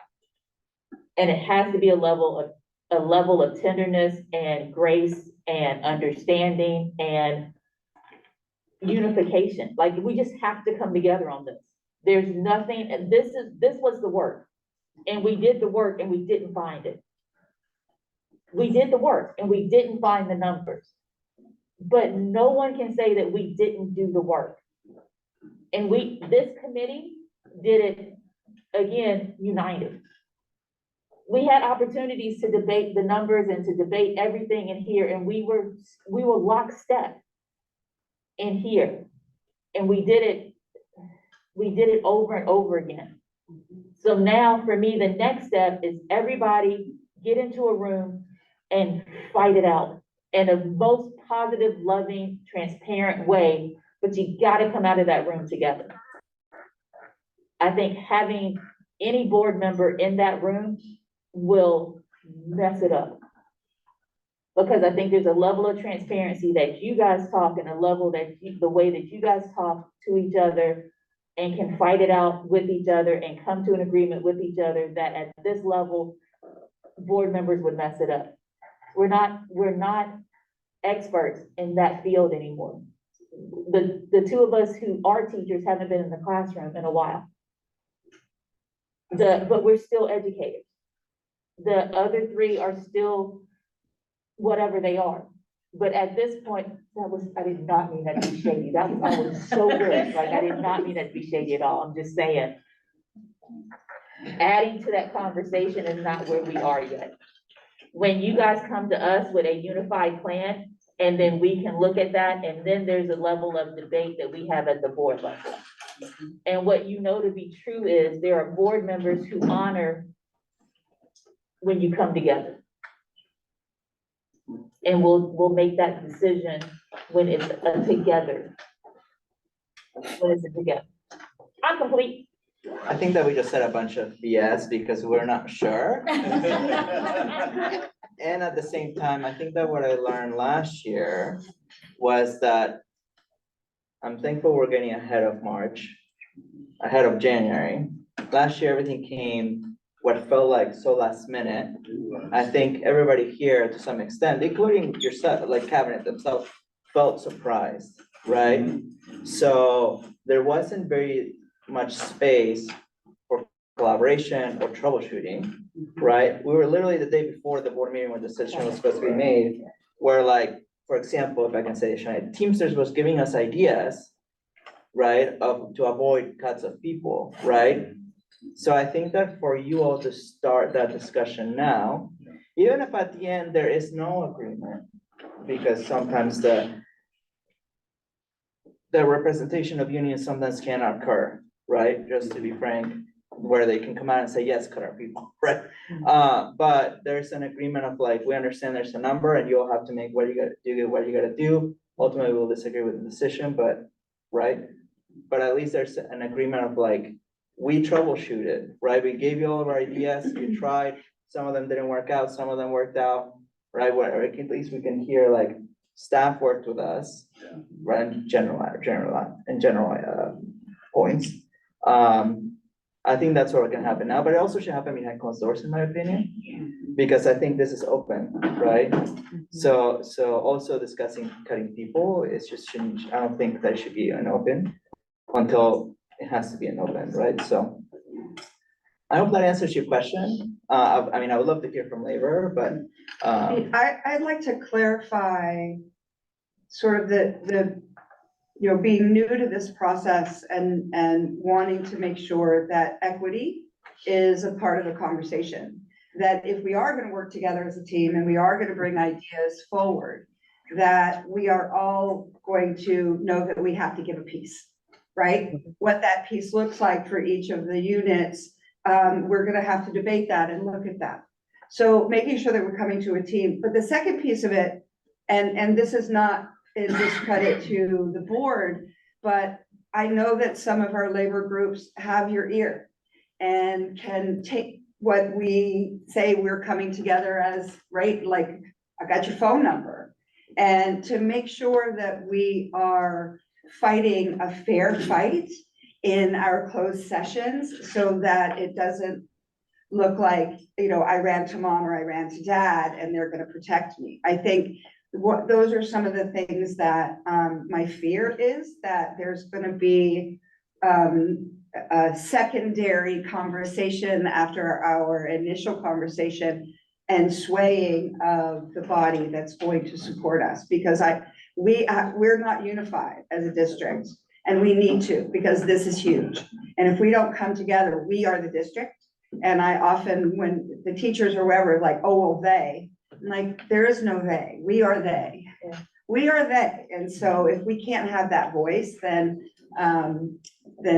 it's gonna be ugly. And so I just want to put that out there, that I'm in for that. I just stole that, just so you know, we are they, keeping it. We are they to them and they are us to, wait, we are they to them and they are we to us. Thank you. I don't think I can say that again, but. I am, I just wrote it down. That's great. Stole it. Yes. Keep it. Yeah. That's good. Put it on the t-shirt, Dr. Hurst. Okay, well, I also understand, right, that like, the first step is the meeting on the 29th too, which is gonna be behind closed doors, right? Now, we are going to be in that one, but, that's where we're gonna come to an understanding of the budget, right? Where I asked all the unions to bring your experts, right? Bring your viewpoints of the budget and push back on us. And I say us because right now, I stand on what Ms. Moses has shared with me, right? I 100% believe the budget that has been presented to us so far. So I'm part of the day, right? At least in this form. So the us, gosh, that just Part of the messed we, my you're part of brain. the we. Yes, Part of thank you, we. the we. So I challenge us to push, because at the end of that meeting, whenever it is, after 3 hours, 6 hours, 18 hours, I want us all to come out with an understanding of the budget. Because that is step one. After that, we can discuss, right? Like, after we understand the budget, like, okay, This is it. we get it. The budget maybe wasn't 24, was 23. Kim missed it by $1 million in her department. I don't think she missed anything, but just put it out there, right? After the discussion. So now let's figure it out, right? We already went through contracts committee, so we couldn't find it there. So now let's figure it out together as a team, right? To your point. But I think that it has to be an understanding, right? Because in transparency, I think that not everybody here agrees with our view of the budget, right? So that's what something we gotta figure out, because otherwise it's going to be a mess in March. And I'm just gonna put it out there right now. I'm not voting for the state to take us over, which is the county now. So whatever decisions we make, I just need to vote on something in March, because it has been expressed to me privately, and we've heard it out. When they come, they're gonna close schools. And I said, when people voted me in, I would never vote to close a school. So I've made my decision, good or bad. I'm putting it out to all my friends and allies on this call. I'm not voting for that. Whether that means I'm resigning the next day after that decision, that's fine too. But I think I expressed that because I'm not repeating what's happened in the last 2 years. And whether or not I get crap the next 6 months, I'm fine with that, because I don't wanna go through that pain. So we gotta figure it out as a group, right? Because I don't want us to go through that at the end of the day. So, more thoughts? I think this is the group to do it. Yeah. I think that it can be done, but I don't think it's gonna be easy, but I think you can have hard conversations in soft ways, but I think March is gonna suck for everybody. And I'd rather it suck for everybody than just sucking for just one person. And I mean, that sounds For really one weird, unit. but yeah, just, it sounds, but we all have to eat a piece of it. And whatever that looks like, I think that we have to do it with the understanding and the tenderness that we gotta do it to us before they do it. The real they does it to us. So, And I don't think that we need to scare anyone here, and I don't mean my comments to sound like just like ridiculous. But I think that we do have to understand that the moment the county takes us over, 3 things happen. The board loses their stipends, which is fine, it's $800 a month. But some of us might choose not to do it anymore, right? Yeah. 2, the superintendent gets fired automatically. and they go through. 3, they're gonna close schools and cut the positions anyways. And the CBO. The CBO gets fired as well, right? Both have to go. So I want us all to think about like all those impacts, right? And that would, that would do in our system, right? So, whether good or bad, the reality is labor has allies on the board, at least 3, right? That stand with labor, right? Potentially that will be gone. So what will that do to labor long-term? What would that do to our district? So I think that I'm just gonna start saying it because I think that the impact of what's gonna happen in March is bigger than what we think, right? And that can have an impact in many ways. Next year, we're voting on 5 charter renewals. Yep. Right? Like, we gotta keep that in mind too. So, anyways, Lumi Demetrio, this is why I had a hard time last night because of our closed session and everything else, so it's still having a hard time. But I think this is a transparent conversation that we need to have. It's just, it is what it is. Like, we're in the position that this is the position. So how do we move in this position? And we can only do it with transparency. And we can only do it with making hard decisions. And I don't know. I don't know. So this is great. So we are So we have a meeting the 28th. 29th. We have solutions to 29th. 29th, and so on the 29th, it's closed doors? Yeah. With just labor, but you said bring your experts in labor, so I can bring other members of my executive board. Bring your people. I'm bringing the CTA. Thank person. you. Veronica Diaz will be joining. Where's that meeting gonna be? Let's just go ahead and put that out. I would have the answer, but I have it on for the 28th. You have it on for the 28th? Yeah, I have Solutions from on 9 to 28th. 1. No, Yeah, I 9 think to those 1 are is the number same. 6, and then 2 to 5 is the number 7 is what I have. What do you have? Both the 28th and the 29th. So you have double, you have, Yeah, 9 no, to I have 1. the 28th from 9 to 1. Yeah, And then- I have, I have the 28th at 9 o'clock Wait a minute. maybe at it's the Deanza. last of the budget meeting, Yes. and then the next day is this meeting we're talking about. I think that's what's happening. Yes, so the. Okay. Ninth is the Okay. labor meeting. So the 29th is the labor partner meeting, bring your people.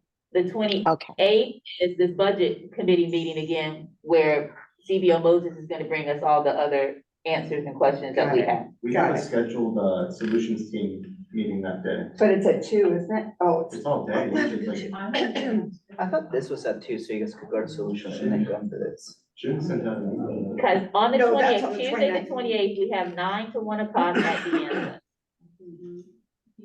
Wednesday, the 29th, we have 9 to 1 at Deanza. I don't have the solutions on my calendar for some. I don't have solutions on my calendar. Jen sent out an email about it, just yesterday, the day before, saying we had decided to move our meetings to The last, the fourth, Tuesday of the month. right, but was that, sorry, And he just sent out a new one yesterday, let's see, November 14th, there was an email sent, with the Zoom link.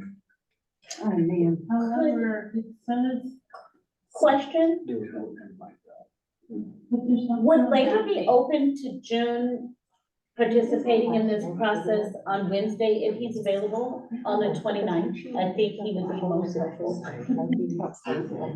Maybe we turn the labor budget meeting into solution? I don't know about that. I hear you, Johnny. I'm looking for help, Johnny. I need a facilitator. I wouldn't be against him participating and making sure we move forward on things. Yeah. That would be making sure everything moves in an appropriate manner. I would not be against that at all, having June participate in that part. No. Couldn't we just cancel But the we last? I don't think we have a solutions for November because of the break and everything else. I don't think it's until December. Right, Shanae? He just sent out That is that correct. information. Mhm. Yes. Send out an November calendar invitation. Well, in our negotiations, we were complaining because the principal meeting, the negotiations and solutions were all on the same day. And June is in two of them. And so I think he was trying to come up with a solution to solutions. So I didn't get the email that you got, John? Yeah. It was on Good morning, Shanae, and everyone. Didn't get an invite as well. Yeah, Denise. invite for, I got the email, but we didn't get an invite. Oh, okay. so it's technically not on anyone's calendar. Correct. It's just not on the calendar, but you got it in an email form. I did not. I don't know if you got it. Let's see. No, you know what? Actually, it says, January 25th. 2024. Yeah, we don't usually have one for December. January 25th is what the meeting is. This happening? Yes. It's not on our Okay. calendar. He sent us an email, but not an invitation for that one. Okay, well, may I recommend that, So we can. you guys can figure out solutions at one point. For the budget meeting, Yes. we will have it 2 o'clock on the 28th for our last, Thank you. I'll find it. I have it 2 to 7. No, we changed it now. It's 9 to 1. It's 9 to 1 on Tuesday, the 28th at the answer. Okay, And then Wednesday, it's 9 to 1, but the Wednesday one is where you bring your people. That's the one that we're doing not in public. Neighbor The- partners. The 28th is our budget committee meeting number 6, the same meeting we're having now. We're having that meeting on November 28th at 9 o'clock to 1 o'clock at De Anza High School. That's this budget meeting with all 5 labor representatives, open session. That's this meeting. Yes, sir. What is the rules around, canceling that meeting or moving it to a different date? We didn't do solutions last month, and I do have some topics that I think are important for the team to discuss. So just what are the legality rules around that? I mean, we haven't announced it, so we can't change it. I think the challenge will be for us to be available. Like, I'm not available any other day. I'm thinking just because the next day we're doing something kind of related to this group. So it'll be 2 days in a row of that. You don't want to hang out with you? I want to address 2 issues for solutions because we haven't had a chance to do it. What time is your solutions meeting? It's, what is it? 11 to 2. Yeah, but because he didn't send a calendar invitation, other things are put on the calendar now. Okay, don't hate me for this, but we all have long days. Why don't we move the budget meeting from 8 to 11? And you guys just move straight into your solutions meeting that day. From 8? Don't have solutions. There isn't a solutions meeting scheduled. Solutions would be at 11, no? But it's not. It on would our- have been, but because we were doing these, we canceled solutions. Right, but I hear John saying that he really wants solutions to happen. Are So if you that- read about each other and filing formal complaints. We need to have discussions together, frankly. I think it's really important, and we didn't do it last time. So can June come, can we do it on the same day?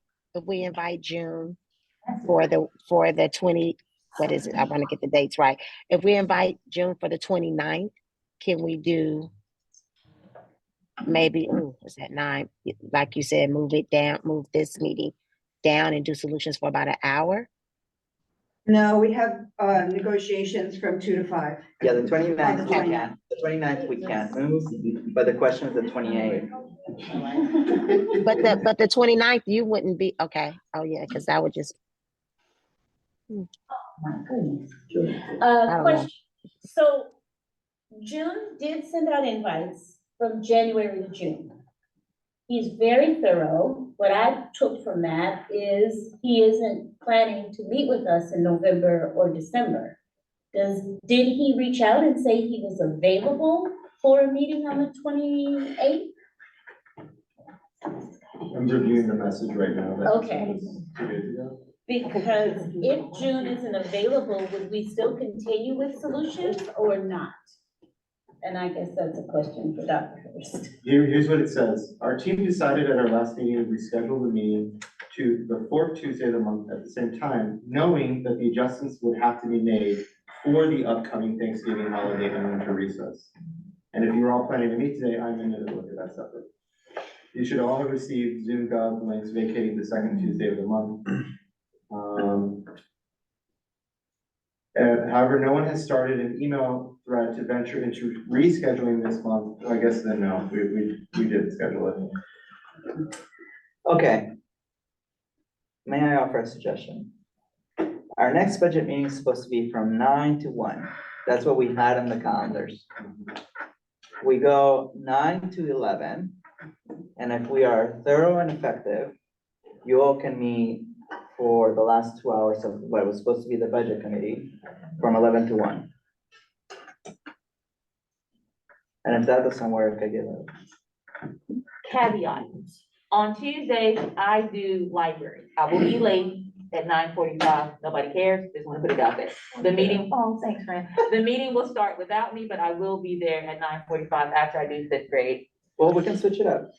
So labor can start at 9 to 11 solutions. And then we start budget from 11 to 1.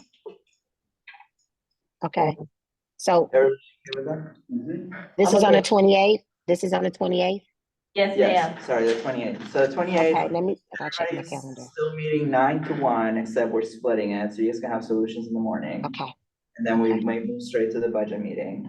The 29th, we're all meeting together, location TBD, from 9 to 1, to talk about the budget in closed session. Do we have an agenda? Do we have an agenda? Oh, location. TBD for the 29th. I want you to do for the solutions meeting. Thank that you. we talked today and that we want to do 9 to 11 in advance of this other meeting.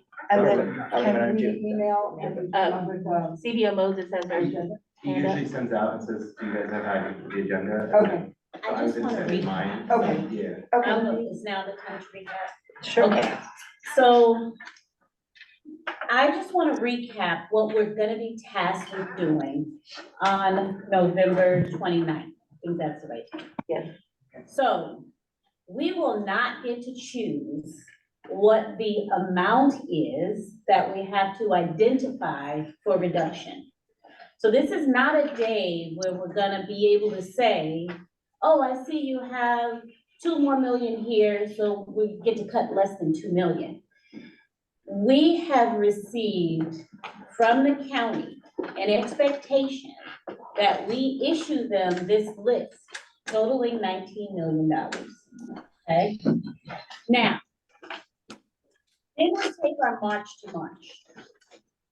Once we continue from December 15th on to March 15th, during that time, we can discuss whether or not we're going to be able to reduce from the county's December 15th list. So I do want to walk through the budget with you. By November 29th, we should have a better picture because first interim will tell us what we spent, whether our multi-year projections were accurate or not. But that isn't gonna change what the county wants from us. So I just wanna prepare all of labor that what we're going to, Dr. Hurst has directed the cabinet to work on this. The cabinet's gonna come up with some ideas. And we're gonna discuss those ideas with labor. But at the end of the day, we have to have that cut list, including a reduction in staffing, to submit to the county office. Because if we aren't able to do that, then they're coming in now, not in March. Did I capture that well? Yes, I heard you. Okay. So I just don't want there to be any labor unit that thinks that we don't have to come up with staffing reductions. We have to come up with a potential plan, but we are not implementing any changes. So I'm gonna stop there and see, does anybody have any questions about that? Because that's not gonna be negotiable. Like, there's no way we can say, well, let's only submit 10 million to the county. That won't cut the mustard.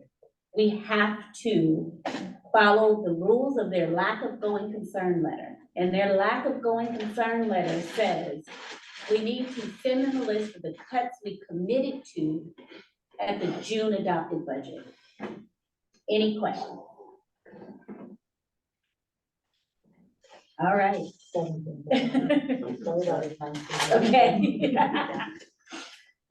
Are there any questions from anybody? I just wanna make sure it's out loud. Okay. They said 19, we found 2, so now we have to show them 17. Well, what I'm hoping is that of the things that we discussed today, for example, if we can take that $2.5 million from lottery, freeze, adoption next year, then we're closer to that 5. If we identify that 5, or if we identify 7, right? But the bottom line is, they want a list of how we're gonna make 17 million in reductions. Whether we're really gonna have to do that or not. But that's what they want to see, because that's what we committed to in June. Would it change?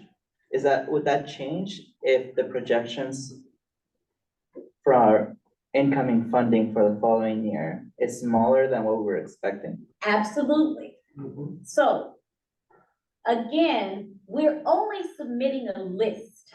I won't even call it a plan. We have to give them a list, just in case the cut number doesn't change. Does that make sense? And you're gonna start with all of the things that are potential and that we have already agreed upon. So that 2.5 and the 961 and the 1.7. So all of that's gonna be at the top because that's all confirmed. Yeah. And then the subtraction then becomes 12.5 or 13.4 or whatever that is. Okay. Exactly. Got it. So the final decisions you make as a budget subcommittee on Tuesday, the 28th, is gonna determine the amount left on that cut list. On the 29th. Sorry, reduction list, not plan, list, that we have to submit to the county in December. And Ms. Moses, are we gonna have a more accurate picture as well on the January revise, the January, what it's called, doesn't come out till January, but we already have gotten indications of what it could be, right? So will we get updated numbers on the 29th or on the 28th? Yes, so, we're gonna do the full first interim presentation December 31st. I anticipate, because the business service team is working so hard, that within the next week, we'll be done evaluating all of our accounts for first interim, which is the first quarter, the first 3 months of our spending.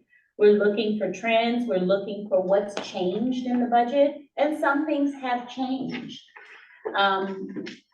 And then we'll make adjustments to the multi-year. The difference is, the adjustments we make to the multi-year are for our internal use. We don't submit those to the county for re-evaluation. It's for us, at least, do we? No. Our adjusted budget, do they wanna see that? Multi-year projection? If we make changes. We send it, but it's not an approval process. Does that make sense?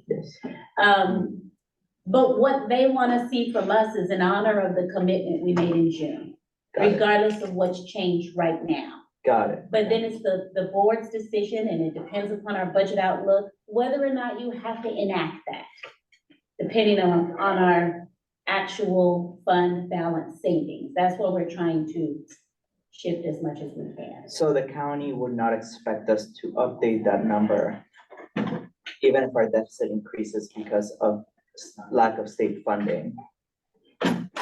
We just have to provide them the target of what they have indicated in June. And But Ms. Cleveland wouldn't come to us December and be like, actually, we realize that you're gonna get less funding because the governor is cutting, as an example, COLA, which is less than what you had anticipated.